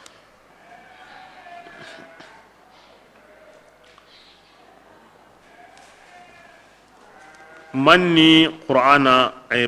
al-fatiha Allah da qati sabu al-mathani saga sura aw saginari kebra al-fatiha ko kununye angana no gompay ayanu kusambana الرحمن الرحيم مالك يوم الدين إياك نعبد وإياك نستعين اهدنا الصراط المستقيم أو إن كنت هلو ولا الضالين أو كنت هلو أسو هلو كي صبر أروقل سوي المساني كي نغدان يمغا الله يمتي أو سلين تغنين ديمو إكري كومن نغا tagandu hilya ara al-fatiha koni komen anda keko kengo komenda anda keko wala kengi ngeda kin ayenu nyeri atagande mo hilloy sawal masal adamare minga an sallewo salleni annaqara ango nahila no annaqara ango farda ndiyo annaqara arka songa qarna kebda sawal masani ango sage ne ongo islamingo al-fatiha suran karna ta haqibe i wundi anta sura suqar na kem pakemeya na sabo al-masani ongo kirana sagene buda al-fatiha suran to gonyugani ti sabo al-masani buda al-fatiha bani am pasu honsu ko mantenga honsu banga da karata bani ago baraje bektana sahabanu an qoronta dinan ta kesetu nyeri men nan kini aga su bane nga aga na kini Allah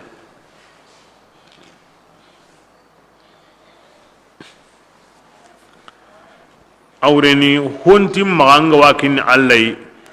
ay maga sunuti kenga angana al-fatiha karango baraje be kitana awa ang baraje qore kitana kini me ayanda koy akaranta bane annahabe ga way am pasangunda setu nyeri kuindenga awren ki kempalle en tant que magange mo al-fatiha karna alla ta amo baraje kitana himbe gam pungu setu nyeri baraje nga aw ke maga ke harawa karna wa aw ke maga awakin allai ma ange mo himbe karna kano ken karna wa kebri nga ne gamuni awankane wa sahaba sallallahu alaihi wasallam iro alla fare ko tay idgamen kinye kiya id alla fare zahaba ahlu dusur bil ujur id alla fare tu gori mun baragen sudika o hijini o sumuni o sallini o ho ine wa menyana me ho yo yima wakin alla kemen do kuma ay wa ti ken ko ni alla binye de alla na kinye kinni kana kuyi andang harakatan ni himbe ke an kana se kunya kendi na ke mogoli akoni dembe na lungo hamiskinu ma kunu ngade ay akira imma kasuno hoy wo nan kanda kinya nga gaben kitana iyo nga hungumi kana ke menya kana aw kinna ide aw kinna besen gonna tu al-fatiha kana tabane alla jatin sabura an baraje be kitana yi an gaba continuer nu nyeri an na kin Allah an gaba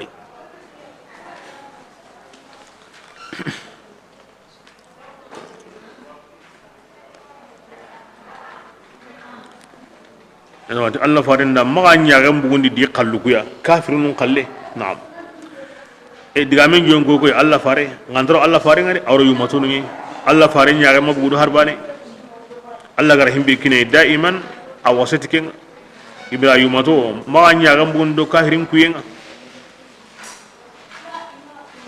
khalifa qorenga kunni khalfana abubakar siddiq radiyallahu anhu ati Allah farenti inda qur'ana kin sirebeya aganya kaman nyagala ho sire maga duna di himbe gam pasika kallenga kin kabane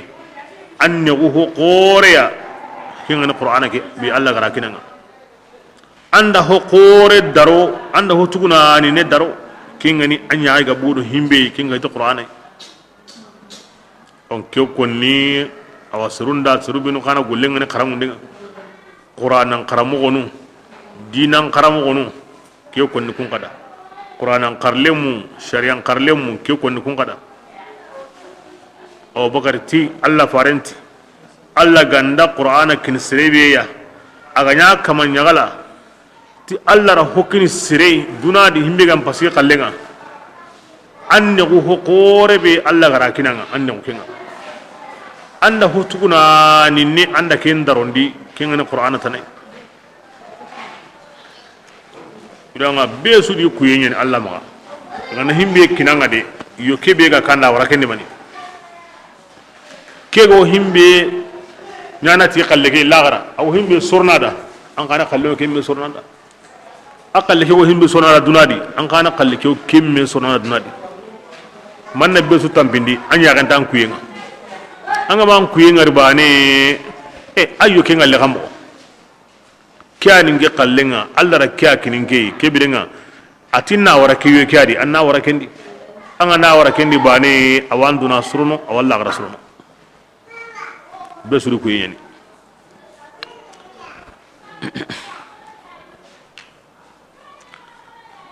bismillah كما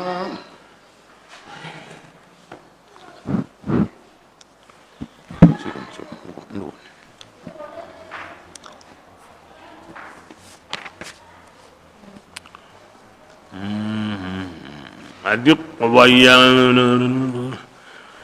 koy mogombe أنزلنا o gara yangan kate nyankandi مقتسمين tagandi ton kamma الذين ke mogobane yani ha awa orne ku yangan kata koni tagandi yemmu kunni yemmu nye جعلوا ida qur'ana nya kitabi yangan donde القرآن ira nya sara nga itongondi to hoy ikafra ko to hoy ورب ربك ya rasulullah in kuna tan kamanga mo wala tagandi ndanu kutirindi isusu la gara kodanga oni tirindi honga iganya kengollini orni kenya koni tagandi ndanu yahudi ando nasara kun taqewadi nagamundi qur'ana idungeti hoy ibarati hoy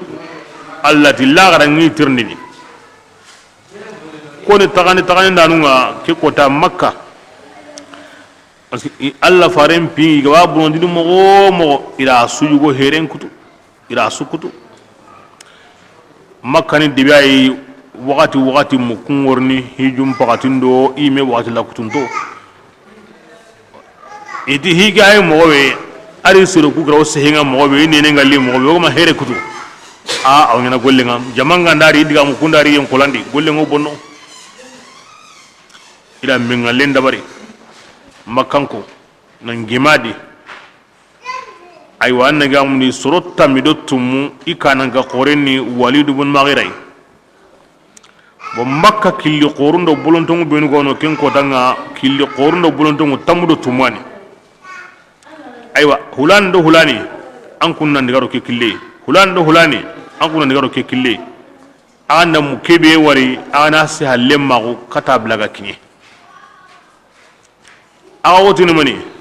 awa wotini an naga mun de awa olle minen yugo woyre lengi yalla ga watu ti muhammadu atini annabi nyimme aywa okuni yeren koni okuna girayi okuna habone aturun denyani de korotendana nyani de gijan katana nyani de sugana nyani de anda himbe ko gara khamaga sagay de okuy mana surunga kata qabla gari o debendi awa nahi yugo muguna ndiga lagami o kinye ne ko lenyi menga bo serebe ganda diga men fututiya walidu yimeni kiti kutana nga kenwo alkaba brandino ira ngu kinye nay anta kontono sehe igo himbe konnanda nambonondi indi alla garambonondi kebrenga aya ke ka kutta ke wadi menu ga tagandi makka killundi ke wakati yana alla faren pimbonondi tilla garati witirnidi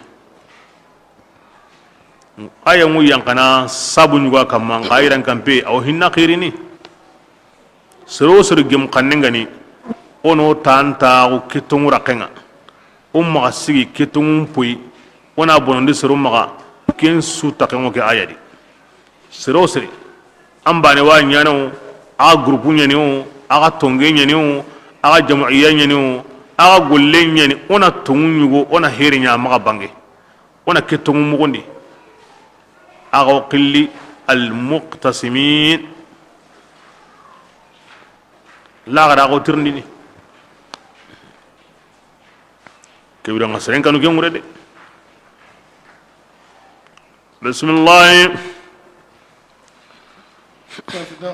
ya rasulullah ya ngen bogondi be awati honga iga wi ya marn tikenga iga wanya marn tikebe Allah fara bogo abangandi qurayndi dunkare annam balli baka hillaka panumaka an kallen koni ho galunganda magi tugati golli burenga ya hima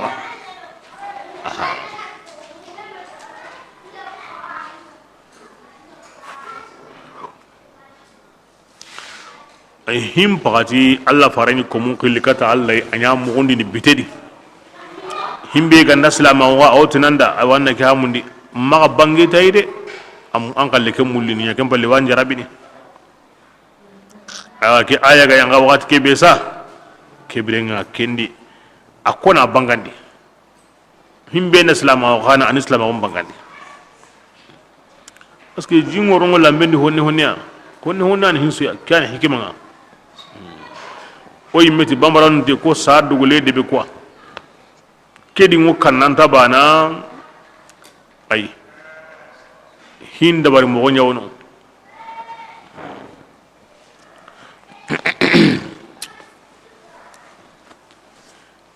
Allah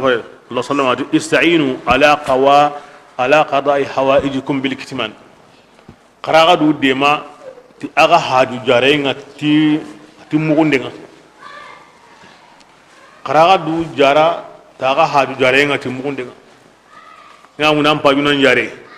ayim pana mo ni hina ango no kusu ango bire suri bonandani nyanga wasuronda nan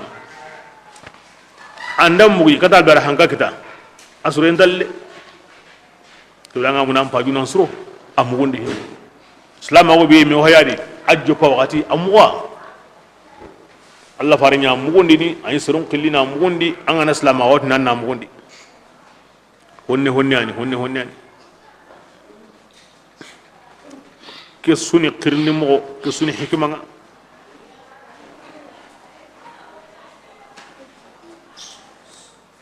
kem bidi ngo kanai kem bidi qaganta ya ken hindo bar mo yana surundi bismillah inna adi Allah fari ogo tunganga odanga sa المستهزئين aywa kungiya na khoru kuya wala ngiya na khoru benu gono Allah fari makari odanga siya orandi naka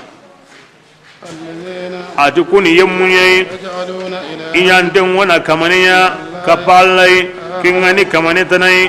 mawajibi iwarna Allah garuntu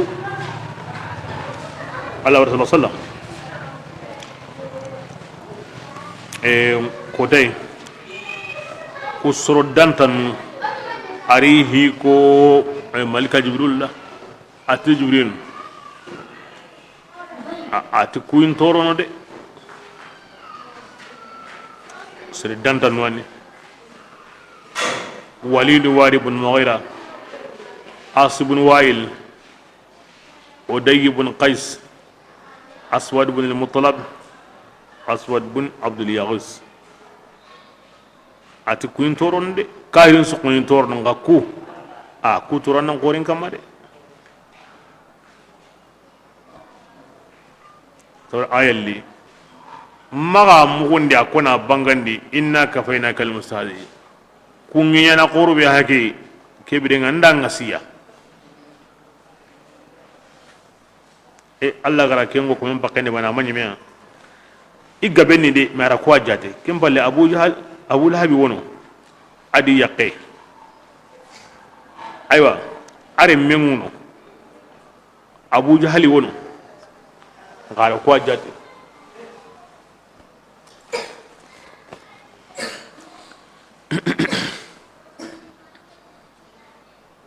ogila ka bakun aya ke yan kadron isunye me baka maka bani walid ibn mughira adangi bundan seguranga awi ayra min qirini da bate islama gungara kuni gilli aya hananundi wasiyabaka fatahhir yalla far anyira min senundi irame maskan qiri da bate islamin irame karan nagane wal makata al kaban qotin honu wadi Allah farin gaji kama ka yaba ne kebe ne ina ke da barni ara sogonye kahu iramen suya iramen sugo ya maka ara sogonye ka hay muhammadun kan ko dare me ken wotuni ogum hara iramen lo mo woti kallen gonni gendi ko ni kiya kaban dengi bi an ganda Allah kutati kebe de an taqibunin baka kempo yadi agon no kuma ka iramen khirin da batata adangi bundan seguranga bundan meke kase nyugo jongi ayran khirin dege parce que iran khiriye angi ni miya toran na dihina dundura umma imbi hina meke bugiya ay o suru mur dikaka jowa kana yo ara ke subaga ara tokono mere ke ko mana akaran gurgu sudi bate a ke kandi wakati ko ara bugu duya kem mere bate de mo kenya nyam masiban su ko mantenga ara tora be sagai har sama ken nan kenya basai akara ke ngatende asubun wa'il ko daya bugu nyugo men kamma iwara gunne bange ga yanka iwi taru yarana sasinda boto ingunyan konnendi adamare men ta anta gaba sasin nan boto angunyan konne kidan ta gaba ngunyan konne nan nan tan sa kusenga anta no kube kan ta sen kitana sun gonti kana timu nyang konne an gabari awsini gabe tanga bo sase nda boto kendi ken koni ya nya golle ngaketa huan kapai tanyiti nanyiti alla garu tanyi meda nyugo membaga tanyi mendara kenga ama diga na lide idiga hure mutu gunnendi no adi take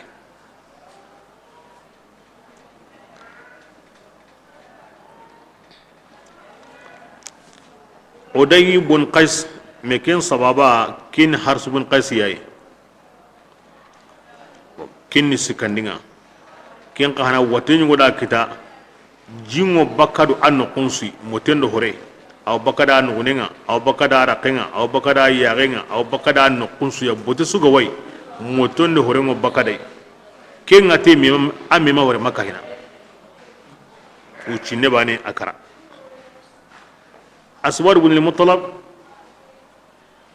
malika nyalli ken jibril na dare kay nyugo nyana gulla rakiti yagenga bane ahinki yagun da riga yaga ke wate nyanguna anyanguna ama giri ay mi hakare ngara himbe wari du kane inki ko binga into yon ko lanya na kellipa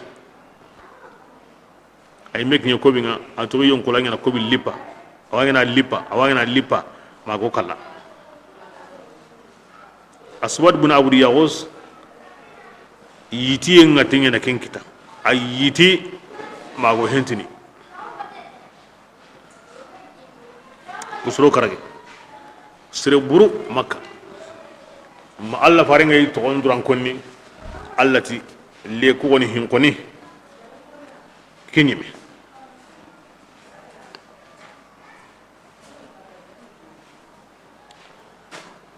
alla faren be suni no karangundi jukku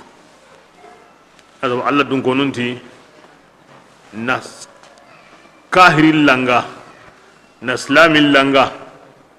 ay tanta gemme alla mpakke mo hulani ya arigay alla hulani rin tonya anyime alla yimi ngana mo be kenyen atkem piti basiya mana hoyo wote arna kenyi ay tanna ma ken ko ni arna kankara wi arna takembono ndi wi arna karikahi ay tanna ma kenya arna tanqoso arna yagenkara ay anna ma kenya agaran tonya koy alla yi kemti basiya aru mo be gan qaba alla yi mo ken dabar tigeni jukuma alla farenda nya kem mo yadi mpake mo hulani alla ariga ina kininga kemti basiya ulan din tonya alla kebrenga sentinda dabarentinda ahinga ngemaga kemti basiya ogro alla faren serene mo be itangu tensudi kinyo mun islam maga bismillah ولقد نعلم dankana o mo watu tigi nan dange mo alaminiya an sondo min wollirini ti honga igo ken kon watu de igo wan kutande be nyana igo ngini be nyana nga iwan bakalla keda mo be o watu tawallirini basa anni adamare menye فسبح ngal alla fare angus alla senundini بحمد ربك nado an kamanti gande nyami medi tokotini subhanallah wa bihamdihi aha yani jonkoy an kamanga annan tugu anan ngasa andunan pamminsu allah garan pamminsu yani an ken pindi sugula baka allah pinga an kana allah pinya andu sugulanga Allah Rasulullah sallallahu i'mal li wajhin wahidin yakfika kullu alwujuh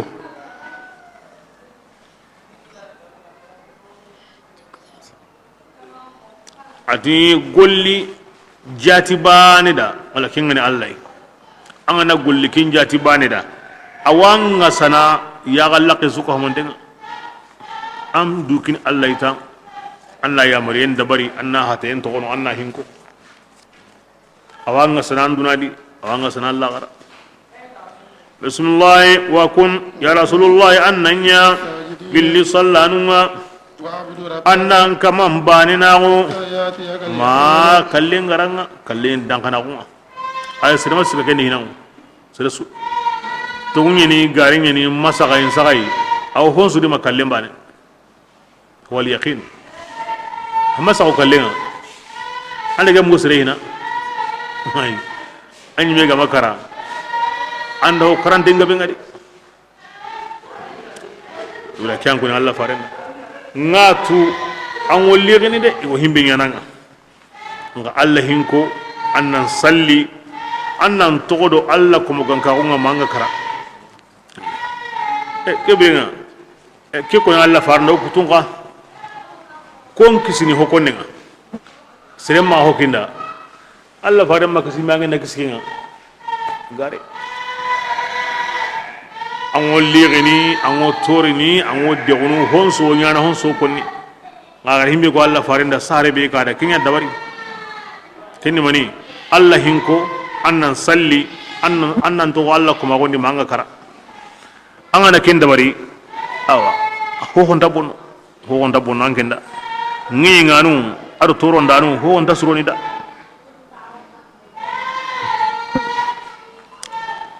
kika koni Allah farenda kembira o kutunga bismillah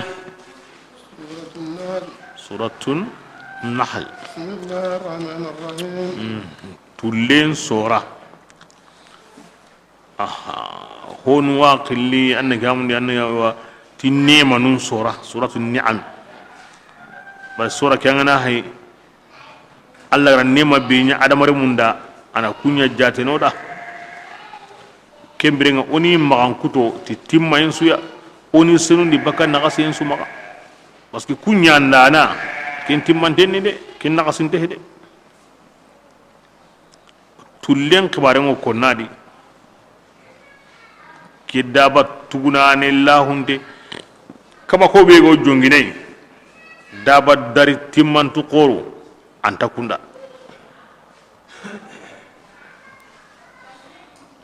mbakan sora nyeni Allah ko mun kalli tinne manuye anda qur'anda nanti Allah na kunne manu nyanda kebire nga hinu hilli anna dungi Allah da abegara kene manya kanu sabura magara kutu wal maqanu sabura manaw ka hamma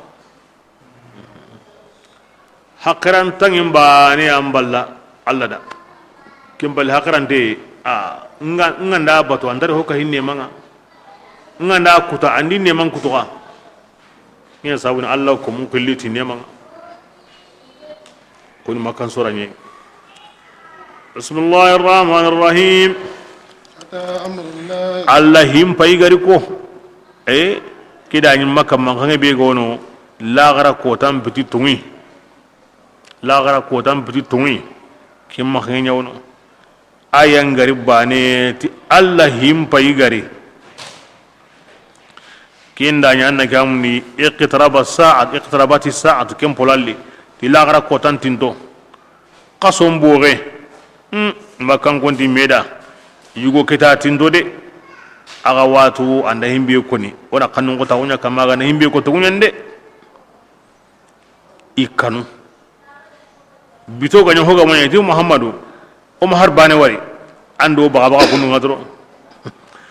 amma sa ko serebe hilla baba na kamo Allah gara himbe ko ni kenyani la yukazibunak iwuti ma bwa ngara batiri kanun ko takum bana ke belenge ga masakan ala nige baga bana mi sa kun tengai aywa bito gonya eti medan na gamdi awa eti Muhammadu o mahar bane wala ando baga ke bidenga ke aya gari ata amrullah Allah faranta unde agaraba songi nangiri jaman suriyon ko langu tuna kamum bay ida simma ki koni mo be parce que aria ti fil madini Allah hiliko agara himbe ko nan ta wunya na lagara ko ta ariko atta unde akenyi mi agaraba son nangiri jaman ngiri be su ko na selam bay kebe Allah timani fala tastajilu ay kamaga mundu ke tawenda medisa on taroke parce que l'akhira ko dan khabari Allah ganda ko ni Qur'an ri qaida awasina fil madi anta ko mi ke harin dinyi ay kamaga mundu ke tawye mo godi on taroke nga awre yani kullu atin qarib ko ga warni kenan tinda bo Allah gati himbe o nyanaka aw ko mi kenganya Rasulullah subhanahu sunnahu alla dangani an kallamunda baka honga igaw Allah illa kapatikenga makanko منزل الملائكة agbil Allah tungawa akengena malika nun yankandini ngawro koy awro malika jibril baane yai ayan yankana daiman Allah malika ke qilli ande akonni abane to wa jaman konni aram kanne ni kene daron tawni himbe gande gandaramma angane sehne da batte anga nyana ko mango sehne da awa i jamanya batte ma kengure na koy abane qoram ma koy jama anta sahalle ma gon koy srebane sahalle ma go malika juru wo yankana birruhi ti wahayinga من أمره ti Allah lani yenyi على ana yankandi yemenga Allah gara kanu kenda awagilli ko muwa kibirenga malika nyanyan kana tai shaytanum pe allumu Allah dana kini mahulamin yayi makka sere qorempe anna burugumempe kibirenga malika nyanyan kana tai himbe gallumu Allah da kini mahulamin yayi bay kudiga man ko ni maka shaytanu ngena kinne hosre gandai akinne krisenye ayanti kempe Allah ni du sagonyadi sedi taqe analu ngada wakine lemni di taqe analu ngada wakine bismillah an aw ayan diga men kani maniya unziru atim makan gonda kunnan gonge nanti hinjanenga tongo badi tunganta magantangi Allah ngebe go wahinya kandino koni kide khakaninga de kibira kyana wahin sudi wahi suga yanka malikam maga nakini Allah gara kome be kanu kyane kara kafirun gongo ti hinga ni himbe ya tungu bati tungkanta mankebe ga wahi yankandini ande Allah da anne gamni awa wahi ngirati ruh nyonki parce que wahi nyani ngarin taunga hatte mo bernati nyonki nyai nga sonno membrenti mania wahi bo sonno membraye wala kinni ngarin tagu be gantanya mene arno sonno membrandi sonno menga watu sonno ngumenga tu sonno menga kara ankara kenni kahira ko aga lungu allungu aga mumu aga hingi wa haka me aga bre nan sa kebre nga sonno ngumembre an sa bismillah خلق السماوات Allah nati Allah ni koyi akida Allah ya antagandi kamununga والأرض atagandi munyenga بالحق ti tongunga kendan kana ngo be suma sere suma ti hina nge bori nyana kamun taga wal mara munyen taga am bori nganya hohoya anya malika yau anya annabi nyimme yau anya woli yau anya yite yau anya kaso yau amma duma mu ku bori batana nga hina ti ke bori nyana kamun munyen taga keda ka bil haqq parce que be su saunte mo kenga bismillah ta'ala Allah ta'ala kallamunda baka hum gandini ago kempilla kapallai خلق الإنسان aw gillani manga kamundo ngunyam balle atagandi serininga من نطفة baka anne kamune mani nga da soba kara ko tara khalaqal insan min salsalin bo kenni o hawaya ke khalaqal insan min nutfatin kenni adamare mun kutunga adamare mun tage baka mani ngi ke hollahunte aga sembe fa idha huwa anna qusagara ke hollahunte ni حسيم ananya killu dan kotenga مبين afaranga lemma gon kotenni Allah wi kallen konni awi kallen konni Allah harengi kallen konni awi kallen konni amay gan kaba kenya de magati bundinden katandende man yuhyil idama wa hiya ramim koraw ke kotte ngarindini anya halena munyonke kundi kenya na kammo amma to ake mungu imeya anda simme ijo pa mogonga a ikara halle wundi ni ndan ngursam bismillah wala ni'ama ki Allah kyan tagandi kara holle munga ngo mu benu ga aga maga nanu sugu jago ara kutaga lakum an kundangan adamare mu difun aga na do aywa hatta mu yengo fiha ko konin to di yinte aga na kesu na gamunde aga na nya ko hanga aga na ya drokenga aga na nya kombenga tilisenga awornando kienta wennaga awornando mure yennaga awornando jinnaga Allah na kutaga gada wa manafi'u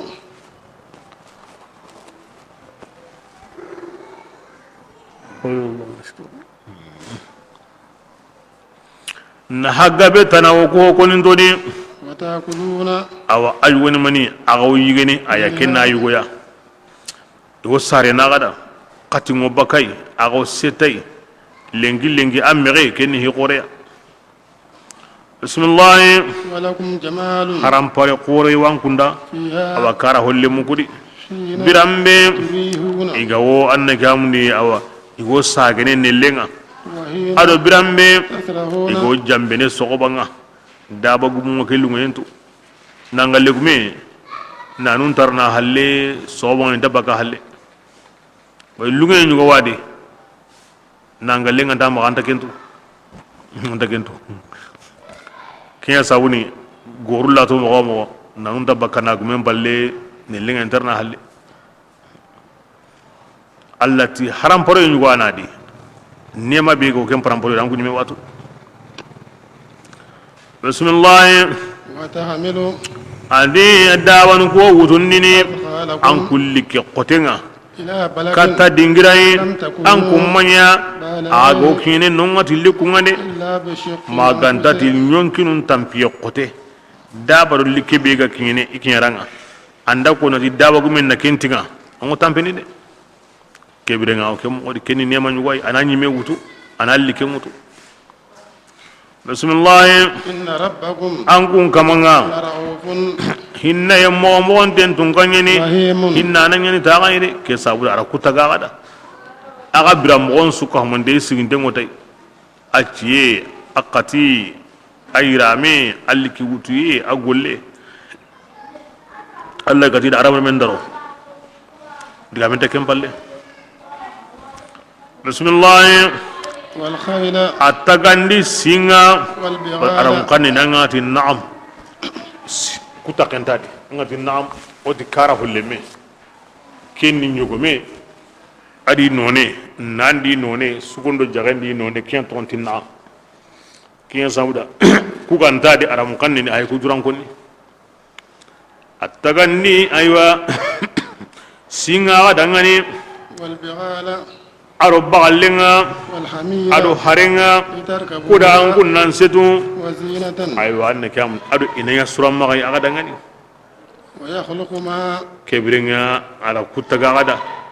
agana setiya ado suram maganyani si sire bagalle sire hare sire anna setai wa suram maganyani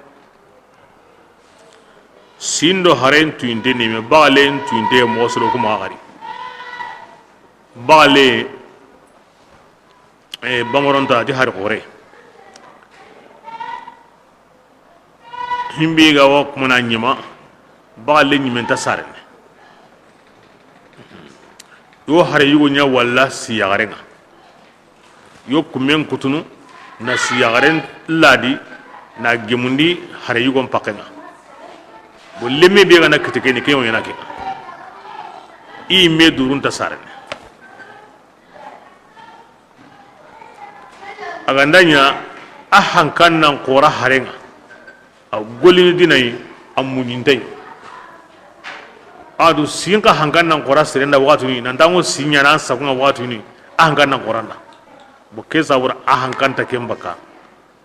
an tutunta singa an sembente qotundi nga se au gemme serengoli hakenga allo likin sakai alla wa walla kamamo wa ina kinya sauda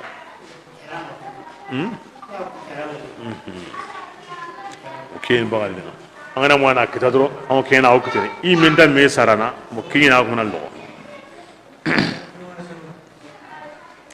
akasa kanne sin kanne ngadi haran kanne ngadi akko kendo sinyan kaba atarondo haren nan kaba bo isuka ngana wori suka wancan ngadi ka inta me sarana yugo mbiri yaran bintade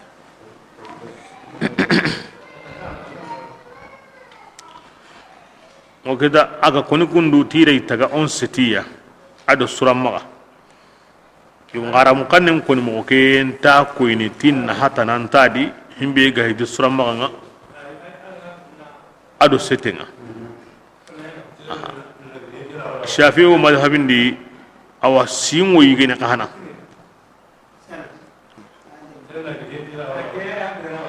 ho ndai ogeme ho ndai we hare yugo nyaw dungene si yugo nta dungene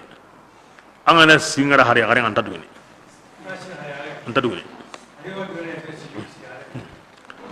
angana herinya agandanya na to antatu agandatu ay dukali ke sawre dara kawara singa na tudron ay dukali ay du kinyi magari dukari bal aram da kana wure bagana hay anta dungene mo osuri ngana herinya na yagun siti na herinya gandatu no mobe agandatu su ay dukali wa harike garanta are men sarana awu darunada ande sarna o kala bar serenda so isaina hay ango bonan sindi ango bonan parendi serengo bonno hoda vella kawala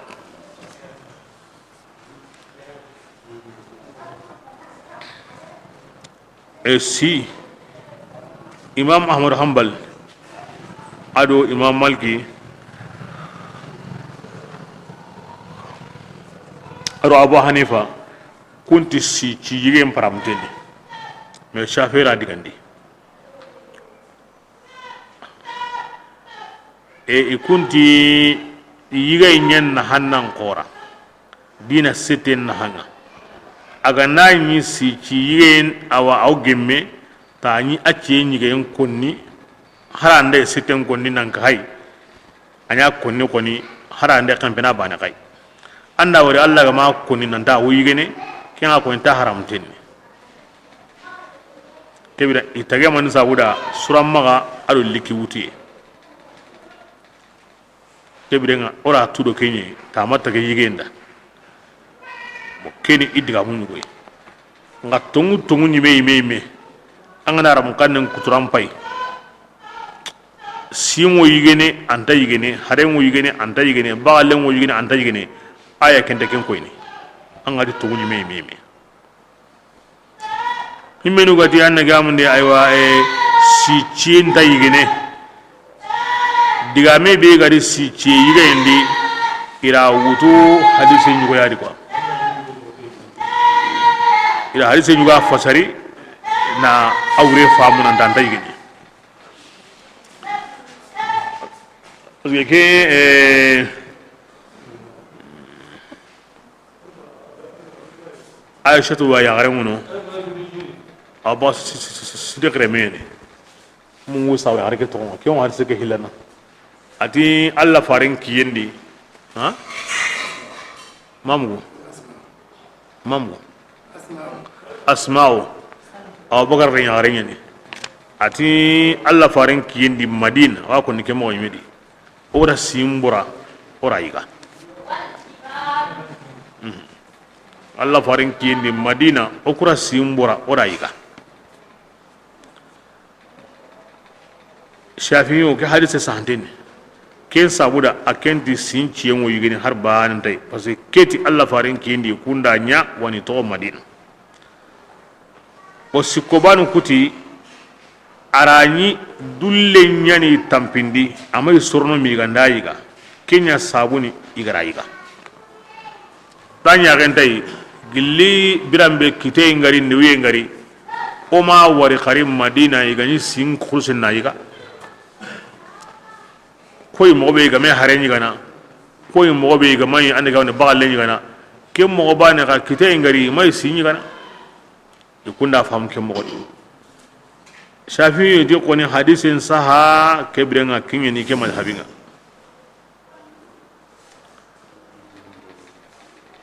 wa kengna bono qaida ngani kebiya awa fiqh gum sugo kapadi lakini shafi diga menga atil lasili adamul idtirari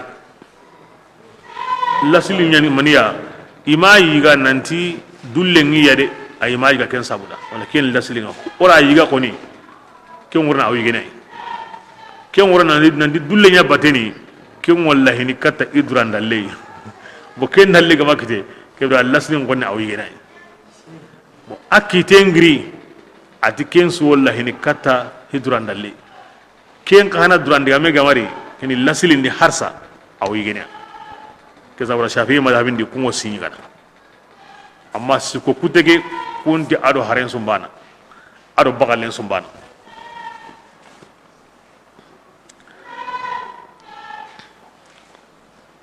bismillah ويخلق ما allah ho tagana لا an تعلمون nganta kebetu makanko ayan yankara humin hega kuni nemai iga tege adamare munda hega kunkoni ngara kida kana bangandi asu hitikede wa yakhluqu ma aw ho tagana aganta kebetu kebirin harsak wala kenya utadi kumbani an hoygo tunu kumbani hadamare mu hoygo dabarni lenke on tatu waga hoygo dabarni adamare magun na han sabuda addi manden sabura yiri on tatu waga halle hoygo dabarni on takentu daiman ayanda koy allah ho tagana adamare mun ne manda inna handa lenki aganta kentu kiyan sawni hukurum badamari ye daiman fi tatawurin akon da qasun qur'ana di antanya mini anda kambene adamare ma de mandenda ara khini mandenda antanya mini bakasun ne manye allah da kasu koda oni ne man kufa oni ne man kufa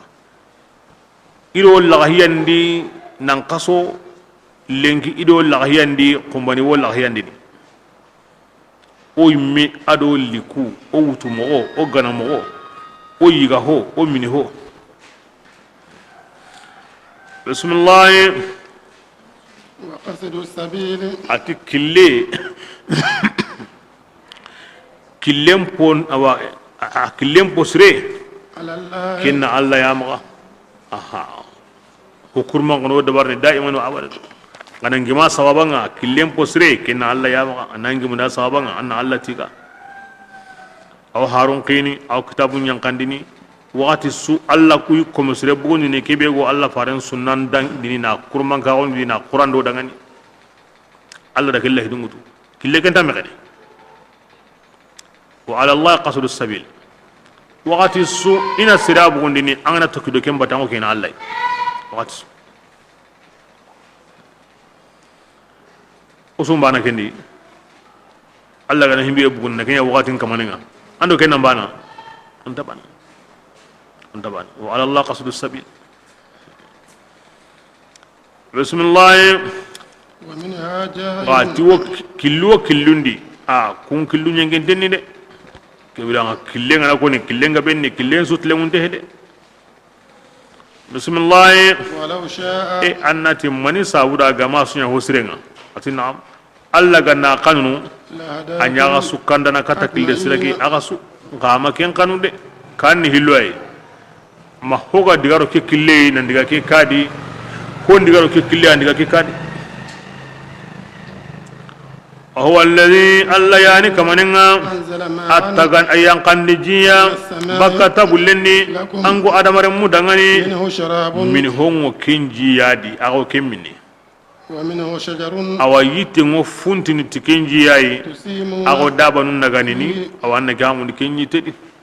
ينبت الزرع كجي يانا سوهون سينوندي أنغو آدم رمو دا تاي والزيتون زيتون سينونو تكياي تمرون سينونو تاياي إنابون سينونو تاياي ومن كل aro yitre الثمرات men non su ke jena senundini إن الآية kay fi gamewo ko kon bonuni seru dangani تفكرون ngo tagasini qur'an ngaba kuy to to kon ni mosri nakhilu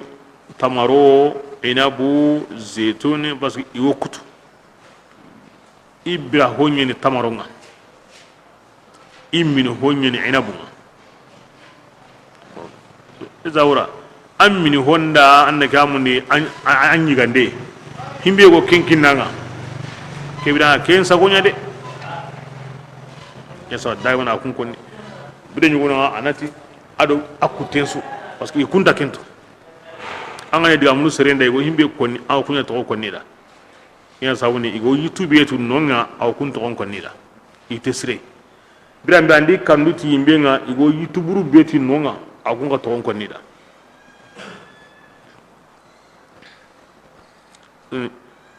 tannan sehe serunda ti hakarem pakenga an qur'ana wa qur'ana kinya angane sehe serunda i hakarem pakke an musse ne tikinga kenda wa me famuno kem balle wotuni keme garantenta na to an kona to kunya kida ngabari anti famu yen no gondi anta gunne bane di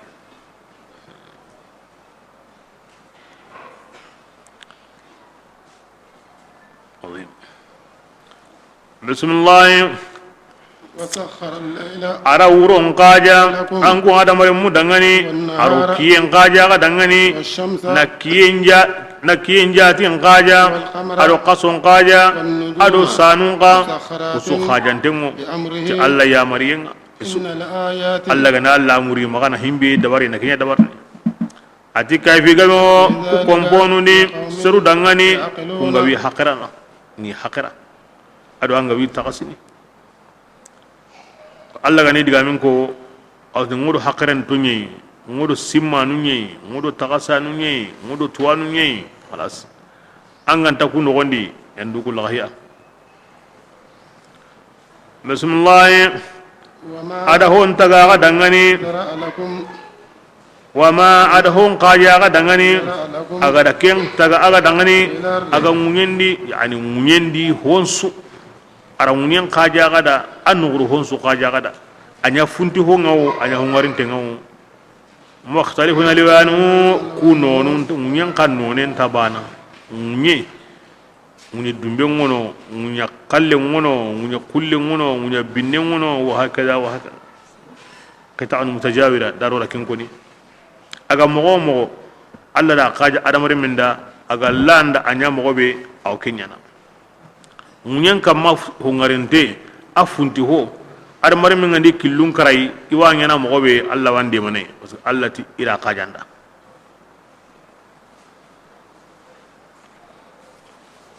no kun wonu ngonduna di iwil kemutun di gundu honu nyei iwa marana iwa rono wotoronga wo seta kama gundu honyeni ira riga gunne nyer na litay iwa qajana migra domini jiru hon ngono jiru honyeni adamare mu ngi marana sisa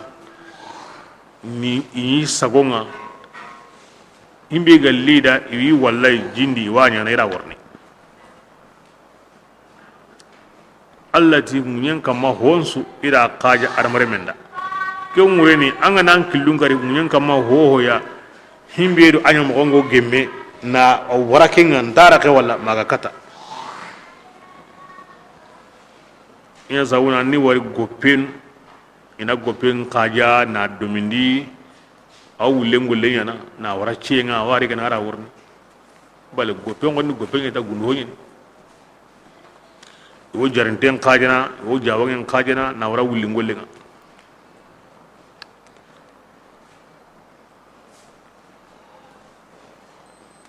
an na mu adamar min da honya an ati garin ni anani an wudo amanya garantanya na ai aronya na garin ni yo ginda an ga wudo amanya hina killo nyana ga garin ni nan da garantanya na ai Allah ra nya adamar min da aranya adamar min da bismillah kayfi gamewo ku komponu ni seru dangani kunga wo aba kungo wajini هو الذي Allah yani kamaninga aqajandi wa sapejinga an kundangani ku sabura kana yige na bugu sapejinni idza kulu lahaman ana cheyiga baka sapejinni طريا awa chebe kayngani ken nyaringa وتستخرجوا حلية agana maganye taqabuye mundu sapejindi تلبسونها aga ken sitini lu ndo marjan kumbaka ji sapinte mbane yadi ndabaka jilingendi kebrenga kempay e sapejingo mobe Allah kajandem palle sirella worno kendi tangu nya ligana di Allah nta Allah kajandem palle Allah wu yankana kengure tangura hoyugonu sugura kengure na kumun tawda ando kengo baka Allah nta an kanun takenda an pankanta kenda Allah nta parce que sapejinta ho toqidi ho nga Allah kajandem ni ada mare mengi sakon su yana ri sakon su bismillah وترى الفلك mukhatibu an hure ngalide مواخر aw kamana ngamen bogoti gijimenga sapejindi anyime wawalli ago kuma li mo be anya ga way ago jimma ga mo be anya ga way anga tunu Allah pim palle kiranta gulinire anyime wawalli bismillah ولتبتغوا kuda amurundi فضله gilli Allah façon tawa sapejindi ti jagundenga adu liki wutienga parce que sapejim palle jagungo sontono daiman Allah wa konni ne manundi ya sapejin kina gai na hurun kina gai iwo ngamen bogono nan diga ta galli kunga ida galli kungorni sapejin palle jagullan tanyana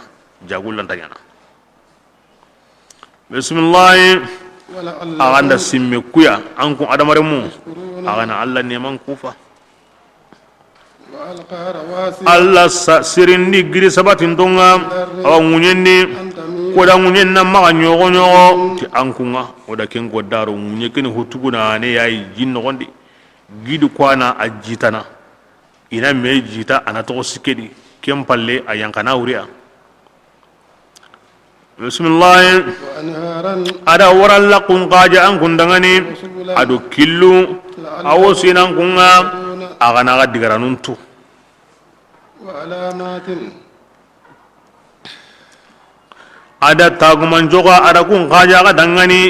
وهم adi awa adamare munga يهتدون iwo kandene ti sanu kaya o keni otere killun kay a nahar ngo baga kulukoro batondi ngura nyamina ngura tamani o kebirenga fleuve nu benunga wo nyen no gondi kinni al anhar jamanu ngo metre nadi o debu ngo metre nadi killun kaw selanga e alla gama seren kanda na killen ko yanga hongarda kutum bay indati wala khirbane yelingi ana kampira duru ana munu mo siri ay nga tangora bane khirwane killen bay ango debe na utan debe nga ma katan ko be galanda hara ganta kontina banidi akille ngono lengi anga ne sahandentu ango digana haranta sereturni ya sa Allah gati wa alamatin tagumanjo ka qur'ana yanga ko da kun tagumanjo ni maniya Allah ga mun ni awa gidigillu aha yitu qoro sensinganu kunta baki batendi kebirenga ke debe wo ke singano doro naga ke gidi da doro naga ango ke gidi hay ango kinyene katam laga kinye anga de ke gidi dange bane ango kinyene ango nyingene ke gidi hunne awono kem pakatani kem modi min qur'anati wa alamat anga bu klendi plakini binuga kamma sahandu binuga kamma ken suwo ken nogondi Allah kamana killenya ko ida killen kino nema nyani tagman jongo killo ki kamma iwo o kandana kendi ho gani tagman jey ago killem mo gonko inanga killem wornya hilloy anguni kusan no gendi anguni kusan tayendi aw nyengene ta hillo aw nyengene ta siko mpongi ngankane maga dangi sere yere maga sigi yere ke so ki wa alamatu no gonde ke sun Allah neman yi agara kinoy kem palle ona kira me drangani ni adamare mi Allah ma ho to kanda wuron kadi sanu angane sappe jinkama mangu senkuli nokunga mangu diga nokunga killentanu sanu kuyani ke saniran doru naga ke wakati ke sani awo baka aran doru naga ke debe wono tilengai an kene debe ke urun terano akim bakandi honne ndigaro no debe ke wono anga make ngara ngo kene sapejin kama aro bito moni minya nda munya ngote ngalli himinu go awa digana tagai itrenti mani sane kiyendi kimba kandi kengani me urondi sane an tunti anda no koymetu da kesnu ne manye Allah ma hoto adamare menda am pinsu ara sukina nganta unta mulle bismillah wa kibrin wasaga o kemori an da hay ara hoto maniya ara kamunko na munyenko na jinko na funti honunko da dabanun ko agara dabanu be kinoyi o kebrin ande ga na munyen kamako adi hinu awa na sapejinko na nuru honko na killunko o hakaza ande ge bagano ande asin no ko ne ho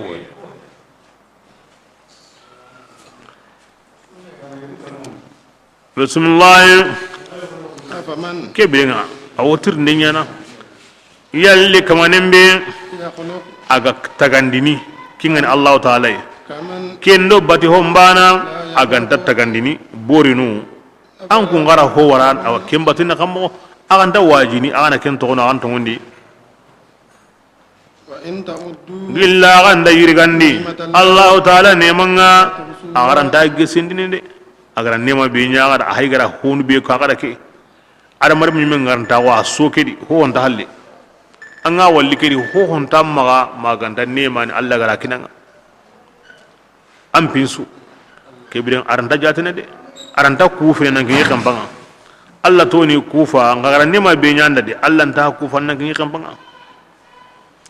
bismillah inna Allah ta'ala qafara nan yani inna nan yani kundunga harangaranta kebiren an se ko nyaade ko ni kimba lallanta de kiyan sawni yigo nyugo o khisanundi langara kuda yigo kedo Allah yigo ke abredna de kamun nagati sine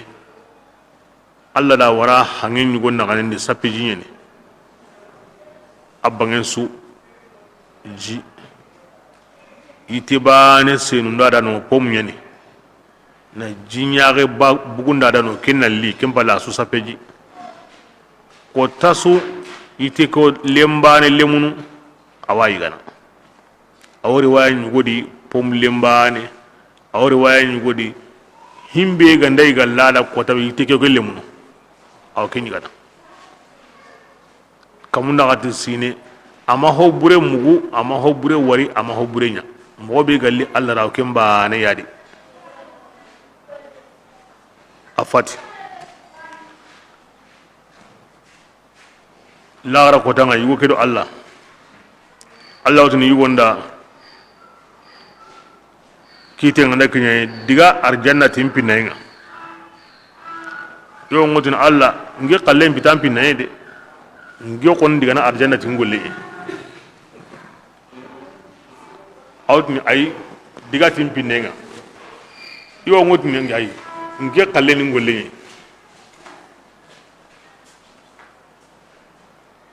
andi basundani ngira kamno ati sinebre ndan sagumba na dabari Allah tingo yimbe ko nana diga timpi ne awdi ay ngi wona qallen ngolle ne basundani ngira ngem brandi nan kisindi nan tanga nan ran no ko ho ontano angam an kirinda Allah yamba ne di nda brandi mo be galanda na jilingen kinanga jisapi mando menaga nan ngarim batiyenga kemdi nemanga abasindani Allah subhanahu wa ta'ala ati ayare ila yare be kini awu ke no wondi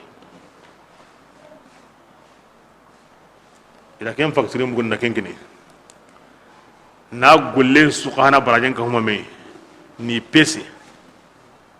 yare mbane factory nga ba ku fani bi an wangina ken sabuda aka mu kuna ati golle amma ba yare mbane taro ntadi nune ntadi nyongin sahan ku tentadi batienga ni wadan tadi yiga mo kon tadi min mo kon tadi yare mbane gan kawana himbe an wana himbe yare mbane ne man sabuda abati ma ba ay me yaga way tlengun taxu ñene alla tike birenga kutuku tambonga nga qarari ga agan ga wara yimbendi anda bi wakati be na kenyama ke birenga aw kenyi ni kani aqaru alla digillo ni arjana tampinenga alla digillo arjana tampinenga kaza Allah sallallahu hadis resun tarnu arjannati gollenga asornoti Allah hinneñe sabandi Allah fare haranke ati harinke ma Allah gandin suturiti hinnenga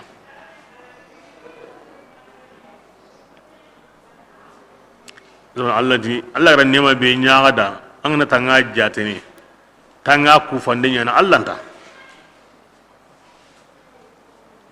e kenin ke am awcha ma hogurenya aho sire makata yare mba ne kallendu kana o be ganta hosire nyana ka o taranu ngoma o ya ngoma o nunu ngoma o sagondi o sako sawbre o gillo gidi watinga mo wane sedama ay dunne gede ma Allah gandam pinna ma Allah gandam pinna kem palle mo wontay ko ni mo way men tay ya sawun Allah dun konu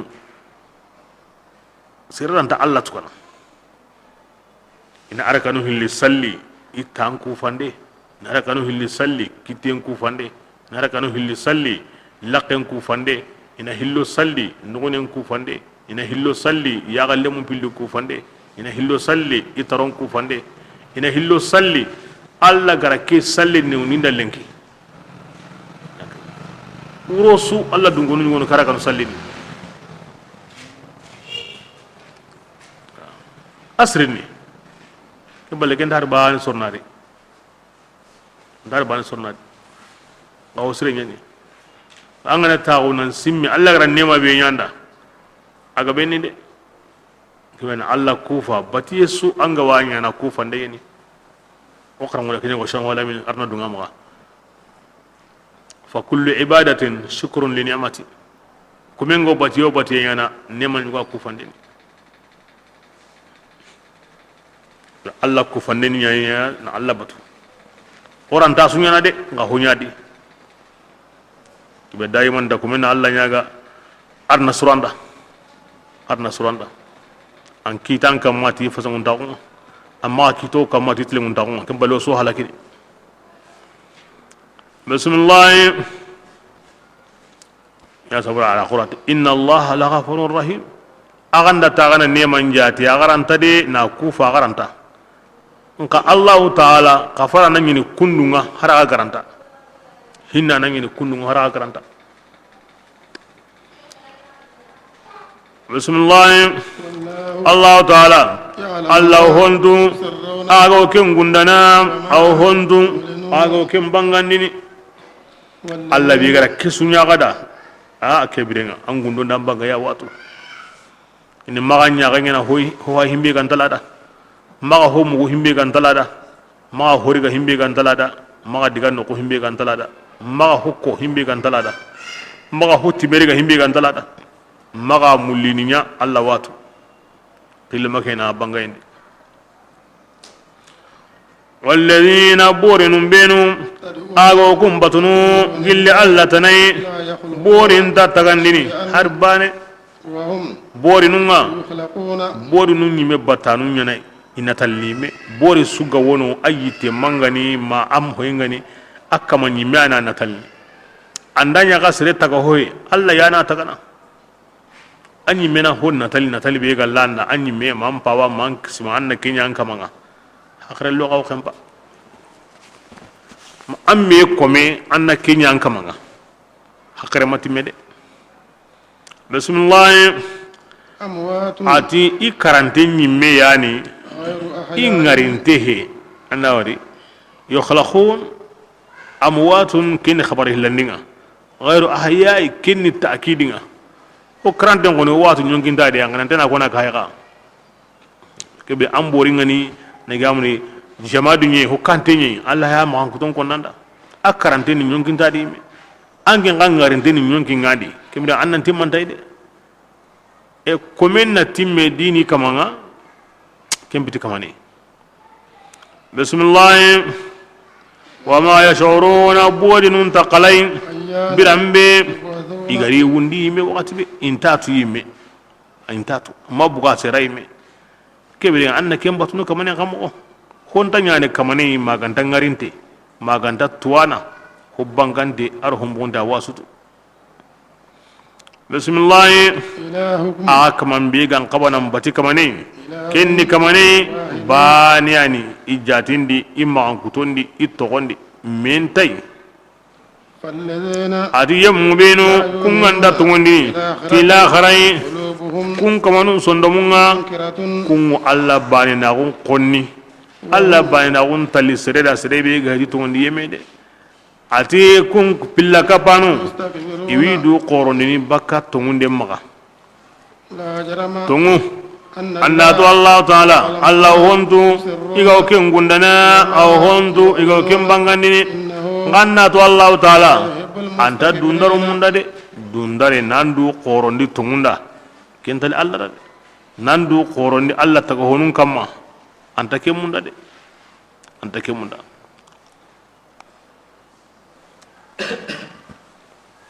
la ilaha illallah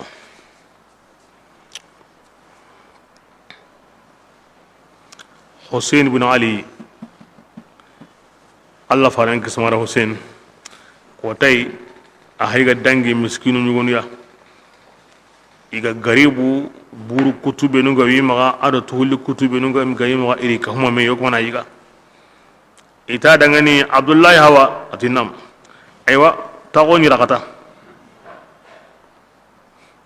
garibu no kilinda tenga garibu ni gandu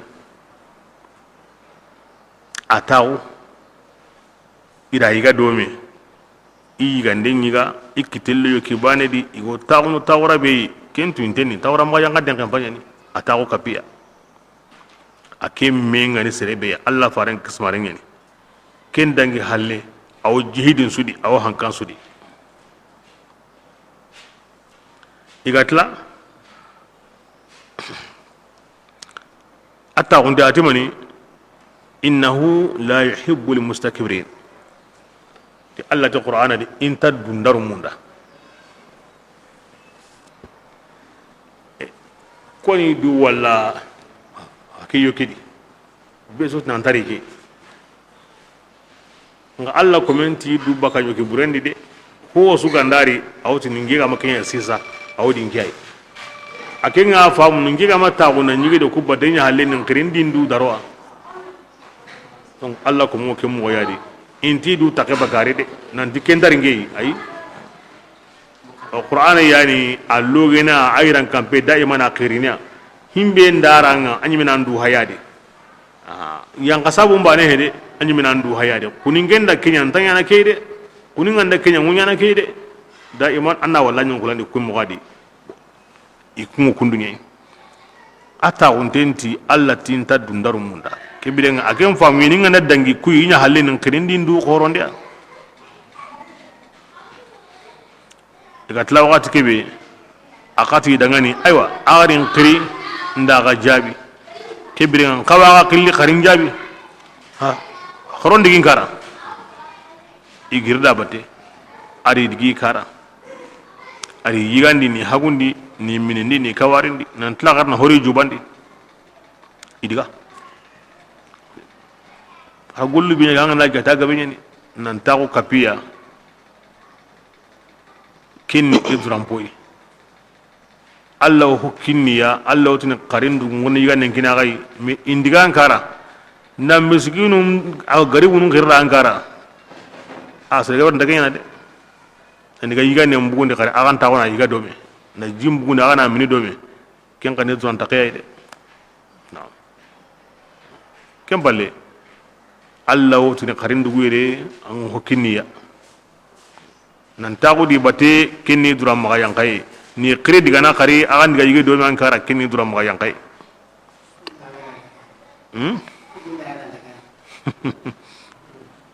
kay min gari bunyo ho anta ke maga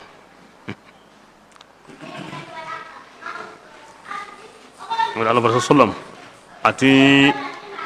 dundaru lagara kota inde wundi ni wena koy mene besu dambuni di besu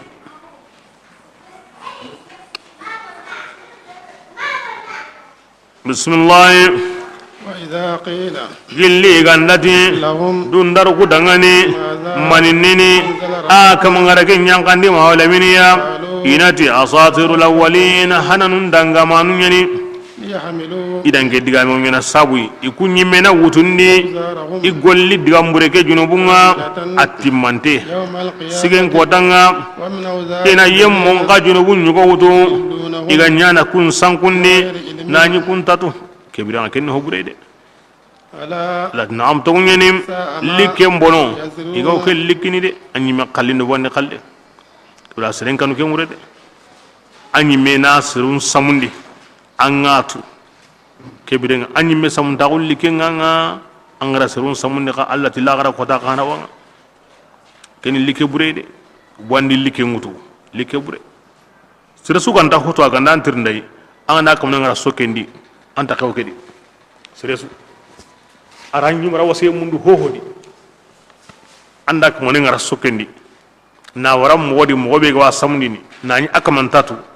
anta kawkedi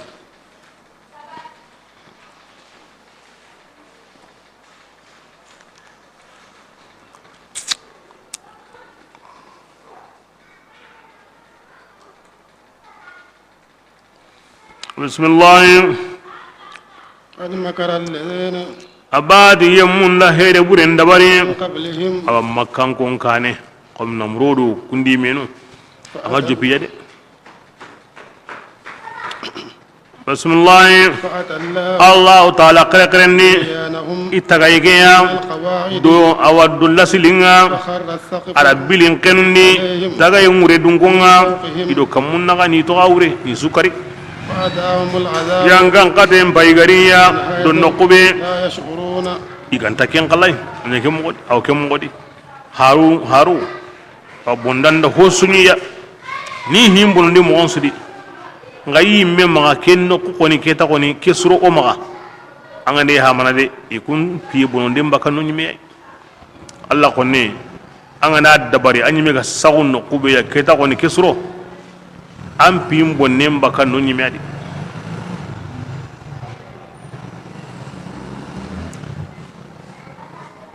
komeno Allah kan ta do me bane garanti ndama anyime maga himbe ga garanti ngade am pi bonnem bakaken no kuyime ntlake kenyime Allah ko nun kontrol islam on kontrol di ay ke mahar jope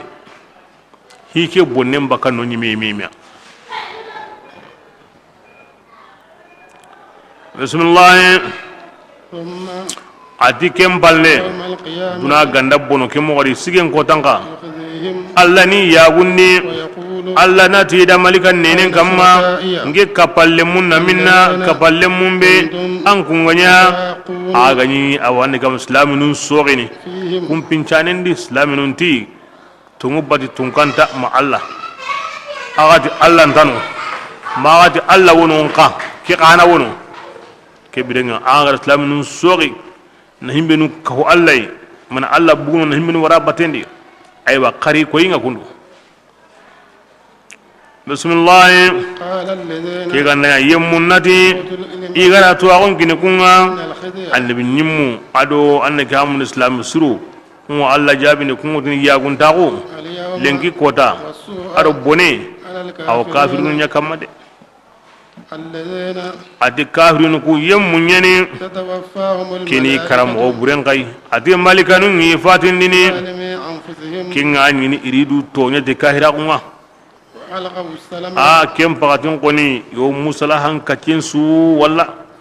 ma min su'in iwotini malikanun da bone manya kunna gilloya na'mal o wani ken gollini بلى malika ni ngotin aga tongono إن Allah ta'ala tuwana nyani tu honga awa ganyi ke ngollini فادخلوا angenda ngunya Allah kutana anda ngunya kahira gondi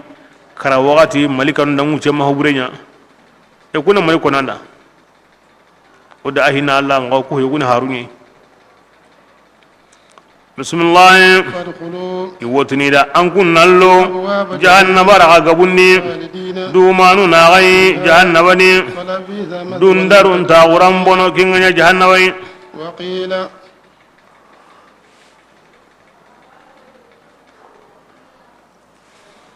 kebirenga inati للذين min olatu keta dundara ko sugono kamulla kengai akamulla kengeni dundara lando salama ko nyimena arando tungunde naga kenna kamulla kenga ngatu tungunyani de nka aga bugu hulana banyi katinge ndarno kadi ko kebira kena kamulla kenga ke dundara ko keni kahira ko bo aya ke ko mana ke ya koda aya ko mana ke dundara ga koda من الله كتي ادخلوا ابواب جهنم خالدين فيها فبئس مثوى المتكبرين كبرنا awdo dun himbe dun rawo ngoro ido salama gonna kebrenga kin akamul laqena andarando batiye be naga ando khairi be naga ngani islami ni kebrenga bo kin kana be gunta ngono agrando gullu sire be naga kin kana be gunta ngono aganya sabu anda Allah ko musre be logo nandu hasay kin kana place ngono addi awre hen ti dundare modelin suwarno jahannaba so duminadi ay dundare modeli be dundara gulla do salama ko nyimena ga kebrenga kinya warno yimbendi nan dume yimbendi kapa e kahir kutunga we kahira gondi sabu hono kalleni bori batuyenga hono kalleni aw yene tegenga hono kalleni ilhadunga Allah tano yimme adi sabu dundura ko ngorno hono kado salama ko nyimero yenna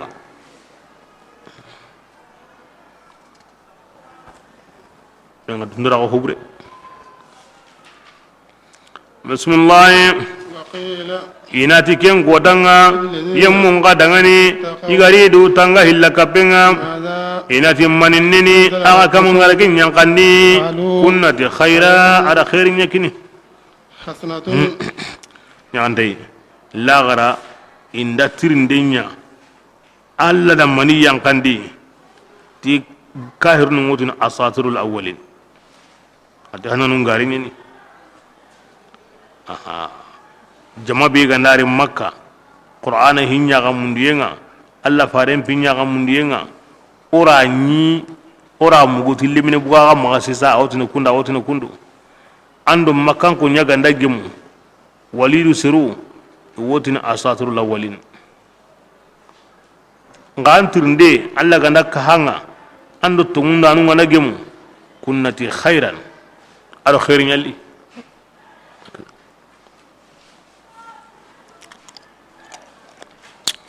ini utaw kem ngodi duna ni mo kasinya di odanga na sire yumara wasati hoy dron na wala sokendi na samun dron aju bunga anta ho nuturni na bada am posire be anga wa mundunu iga wan kandana katai abada ni tanya na ya gilli ke kota sebe ndari makka Allah faren pi ya ga mundiyenga anga na nyoro konnunga gotina Allah maharbane kini dangamane konnana ni anga na nyoro kananunga kungotin alli min khairiya Allah da khairi kini na ke mo godi bismillah حسنة inaji hosire nyani ke ngani tongundenga الذين ke o yem mundangani حسنوا kunga surondene di tongundenga ke dunadi e wotini khairi nyani aro himbe gari gilli dunadi anga ndanya de ambira mo ngo surono ولا دار الآخرة la garan ngarin ta kunka khairi nyani non kai har ken nam pasangunda dunan kallenga ina kiya konnida المتقين aro himbe gari khairi nyani de an anda katanyana anduna bira mo ngosrono wala gara manka kinam pasonda duna manga bismillah wala ni'ma darul muttaqin alla kannanun kansro killa garunso kinga aljanna جنات عدن la ngara kasrin minne kinni taqi arjannan kanyi يدخلونها iworno kendi تجري الأنهار wala laqu ngurunu ikanure لهم فيها ما ati hongo idangani arjanna igo ken kanunu كذلك ati ke baraje يجزي الله alla na المتقين surunya baraje ne ke kubenu gari du tanga hilla kapenga الذين ati kungani yemunye توفاهم awi qahana الملائكة karamogon konni agara ku karamogo buren konni aw ko ana karamogo suren konni ati ku kamono malika nun yi fatindini طيبين awa inya mogo awani ni isenne baka kafira wonni hina يقولون ke birenga iwotuni dangani kallem pakatinga سلام kisiyengo عليكم an kundanganne ba hinne malika nun garra nyon gimbate bane ke ngureni ken nyon gisirenye aha ku kalle wotni da a hinna allah ma an kin wuta ma hobrenya agu woni gara nyon gelli yan woni kanne ma kin warnan sirahi nda ho sirenya ma hobrenya alqawlihum salam musalahan diga min do musalahan kace malika nun wotin ay kempin do kuma parce que ku ngatu ku woni gara nyon gimbate an sirahi ku qawatu o gara nyon gimbate an sirenya ni iwotni da salamun alaikum kisiyenga akama bismillah ادخلوا الجنة kawotina karo arjanna langara kota ti honga an kungani ago kengolleni هل ينظرون kebida kafirnu inta ho hodduku إلا أن maga anta kuyayi nyonkeriga malikanu nalliya يأتي أمر walma an kaman yanga ngata hinu nalliya كذلك ati kemogo yani الذين igara himbinya kuyde kemogo ya mennan golli yemunda ke ya golli min qablihim makkan kun kane na harun garan kutu idi halaki وما ظلمهم alla ma itonyane ولكن ngasa iyimme yanya iga otonyongunduni iduya فأصابهم سيئات ما ke sabura hom poburendi kita عملوا igara ke ngolli وحاق بهم ما hom pobure nyankaya iganya iga ongine tikinga وقال الذين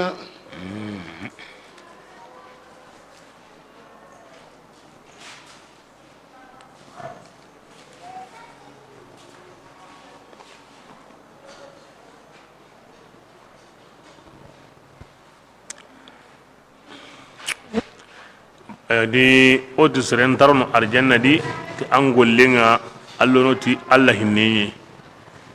koni mogo ñugoña sisa faamu yenga ma du baga an wotini alla ti karo taga gollenga bima kuntum tamalun baye keni assababiya sabu gankaxum baye ñeni yani bisababi alladi kuntum tamalun karo ti sabunga agani gollini ti sabu beye ken sabu ne mani Allah fasagon ta ko Allah gama suranda Allah golle ken yana alhamdulillah alladhi hadana li hada wa ma kunna linahtadi lawla an hadana Allah ke sabu da jannat dun kun ngara janna ina Allah tiganati maniya an yano kanda an suroda an ken kanda yem pale nan suroda o may katta ki golle yana de wa daiman diga mane gay awreni aga garot golle be sabunga ken ni maniya Allah fasan taw golle ni mejatin be de bayi ngono li sababiyya bismillah وقال الذين yemmunti أشركوا kunga hillaka himmaka لو شاء الله Allah ganna kanunu ما عبدنا o ko may hotana batunu kengani Allah tanai harbane نحن o maya nyana ولا o آباؤنا habanu maya nyana kebilen o hotana batuye o do habanu Allah awakillu Allah da ولا حرمنا Allah ganna kanunu o ko may ho haramun dini من دونه nani Allah ma haramundi harbane o godi bahirando saiba i haramtinni arham kebirenga Allah yana kano garanya bangi nyimiti hontanya nati Allah ga mahimbe kano o kura hoyu nyange di tike dal Allah da Muhammadu mandiga mu ku famude kebira aga lunga Allah da ke ngurin addunga tengo tay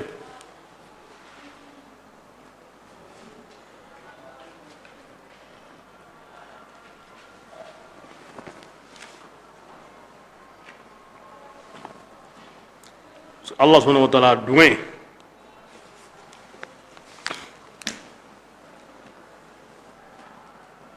mashi'at adu ar-rida untabana taga honu nyamaga al-mashi'a adu ar-rida isumbana mi Allah haqqendi untabana ora kunan dangi bismillah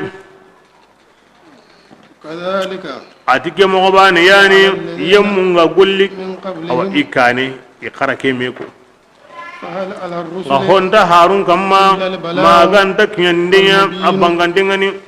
ولقد بعثنا رسولا abaji oda hari gabeki كل أمة awa jamasuni أن koyo garan ki mo be katam makkan ko harun ki kannen ni kay اعبدوا ina ti الله qara Allah bani na ko واجتنبوا الطاغوت khalla to bori nun ga gani batu فمنهم من yemo yummatunni Allah na kun kanda kunna tungonni ومنهم من on wo yummatunni حقت الدلالة asamta kun kiliman wajibi kun kama kun to qadi parce Allah ti kun to jahannaba hakatiya فسيروا makanko an kunan teresa في الأرض munyenni agam payni mogombe كان آخر garan kutu yemmo la garun wanya kinga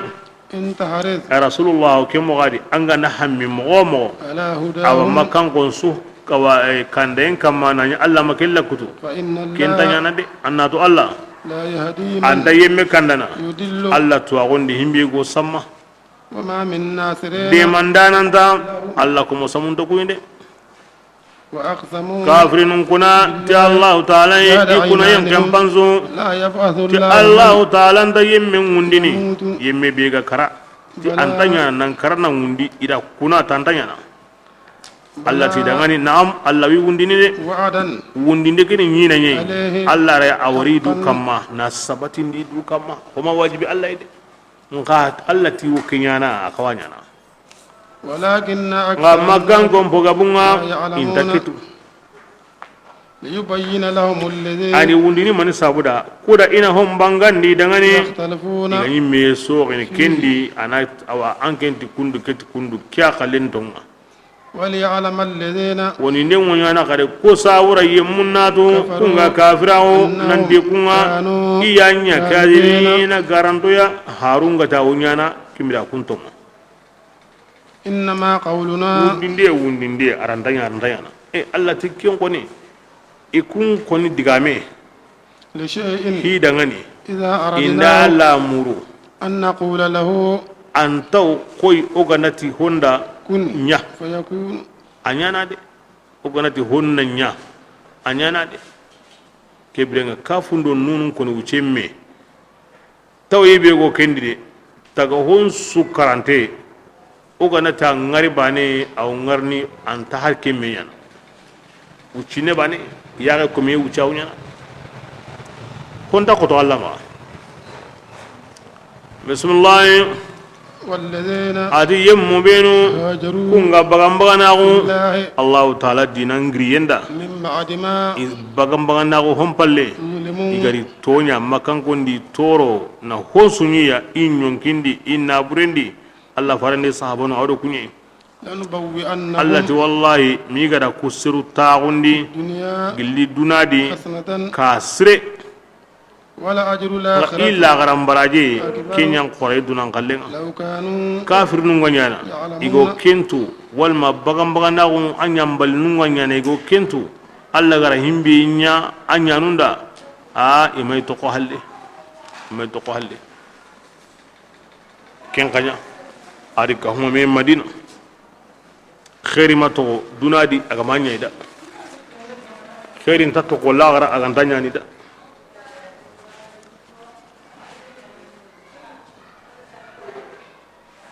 Allah ya ji kumun kharakenya ana kanunda di ayen yugo dangi ti serebe ganda bang mana kata Allah di faringa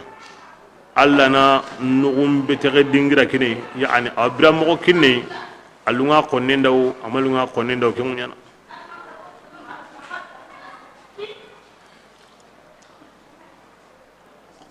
bismillah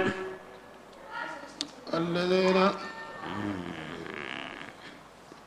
adi kunyani yemunga صبروا isabari kahirun toran kama ado debi wallen toran kama ويتوكلون kunyani hinum be sindini على ربهم Allah ta'ala kama amma buguna ando ho mabu an rutan pate nan posto ko no ma man sauda Allah won kiyatun at-tawakkul kan tawakkul nan do kin Allah yake bismillah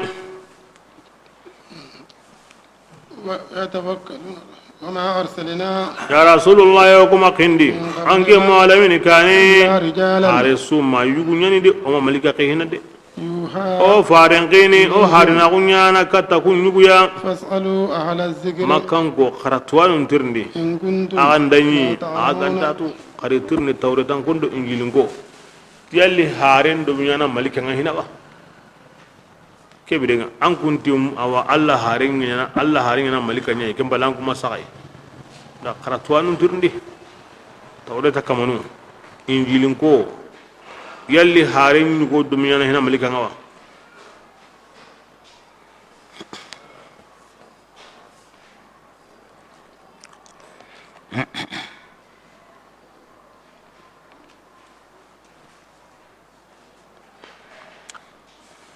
keni ayanya ngasabu na tuwanun turni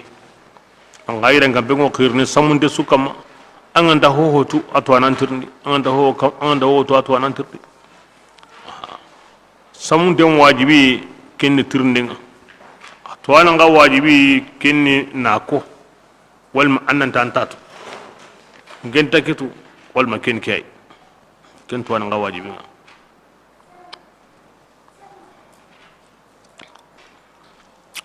بسم الله بالبينات متعلق يعني أوريكي تدل بانكانتونا والزبر أدو غابونا وأنزلنا الذكر وهاي غراهين كوني نيانكاني كتانكيني ميكين القرآن لتبين ما وذا أنهم بانكاني سرنداني إغراكي نيانكاني كتيا حلال حرامي ولعلهم أو سيني وكونا يتفكرون إلى التقصي لكن الله فارن قال لي أي متنوغاني كان كوني دا angati awa an Allah hin konni Allah ti aw qur'ana di kundu angana sehebe ko dalle way qur'ana di Allah faran diga men diwa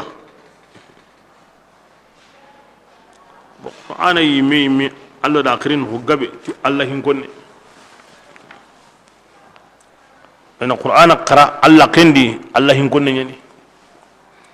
odi Allah hin konni nene suhu hate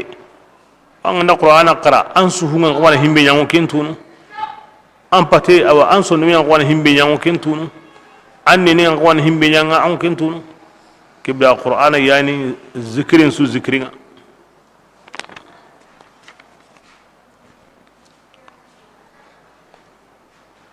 sehenta qur'ana azo qur'ana konnana honta qura kinga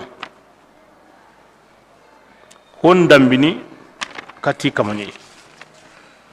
an gana kitabin go hulani yana da bari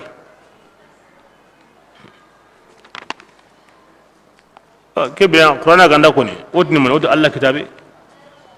ko da mun qura kinga har ban ta qura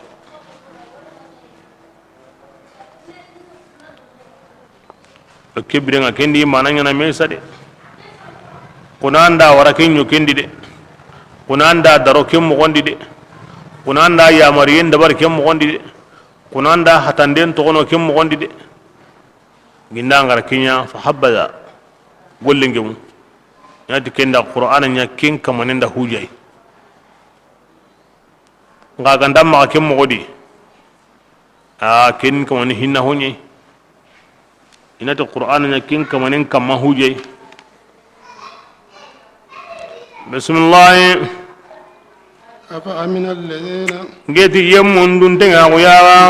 kungarat asayya dabari burun dabari farendo sahabanu kannema يخسف الله lanti Allah ta munyen tumindini ti kunga kom qaruna an Allah munyen kamma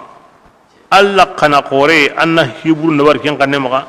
anta kanna munyen na mari yang katanga ko qaruna أو يأتيهم العذاب ma yalli dun tenga gawa nan diyangan katena liya من حيث don no kube لا يشعرون iganta ken qalai inta kanna ken wure Allah kome bi hay am basu komen sui anna ken qoni anna hibru ndawar ke kanema anta kanna alla ma hiki yanga anna ngaba kanna ken wure bismillah أو يأخذهم inta kanna alla magriga في تقلبهم illa kitendi ngora doru ngorondoru nanto gunne nyugodi فما هم ati annatu aywa alla faren dabari burundanum manya igo alla kanya nande أو يأخذهم min ta kanna alla ne riga على تخوف nagasi illiga mogo فإن ربك an kamanga mogo en tunkanyeni awado hinnana nyeni أولم يروا an gille ho bakanga an pajo hadu an tasor nan sagondi inda kanna ken wure aha ken qawnyana alla kana girdo ko mbate wakati kebe ho on tasor anga tanga bote teke bote o ngunyini anga tango jallini hoy angora yere kendi anga na himberiga a qosina tanga aso kenne ho on tasor kiyeni alla qonneliga tin nagasi ga ko tasu ho baka hinsu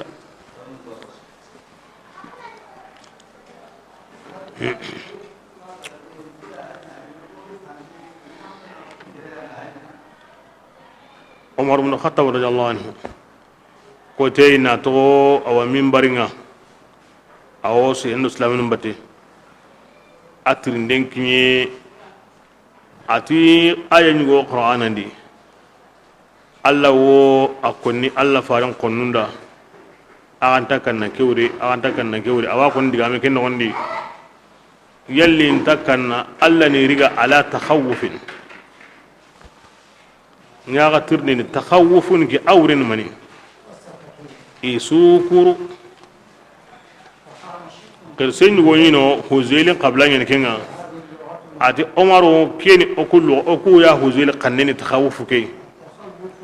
التنقص أكو مانا أكو عندكو قنني تخوف أورين يا النغسي نغسي أورين كني أتم مبرا غيالي وأنا جامني أم بيجرا كبي وتاقا قنني الله يسوعني وكوني أرابو نغو كتونغو كنتو نانتي كني سيدنا أتينغاتو أتي أكو سوغانا نغو نو بنو هزيلي أكو كوني نغو من مغان كتو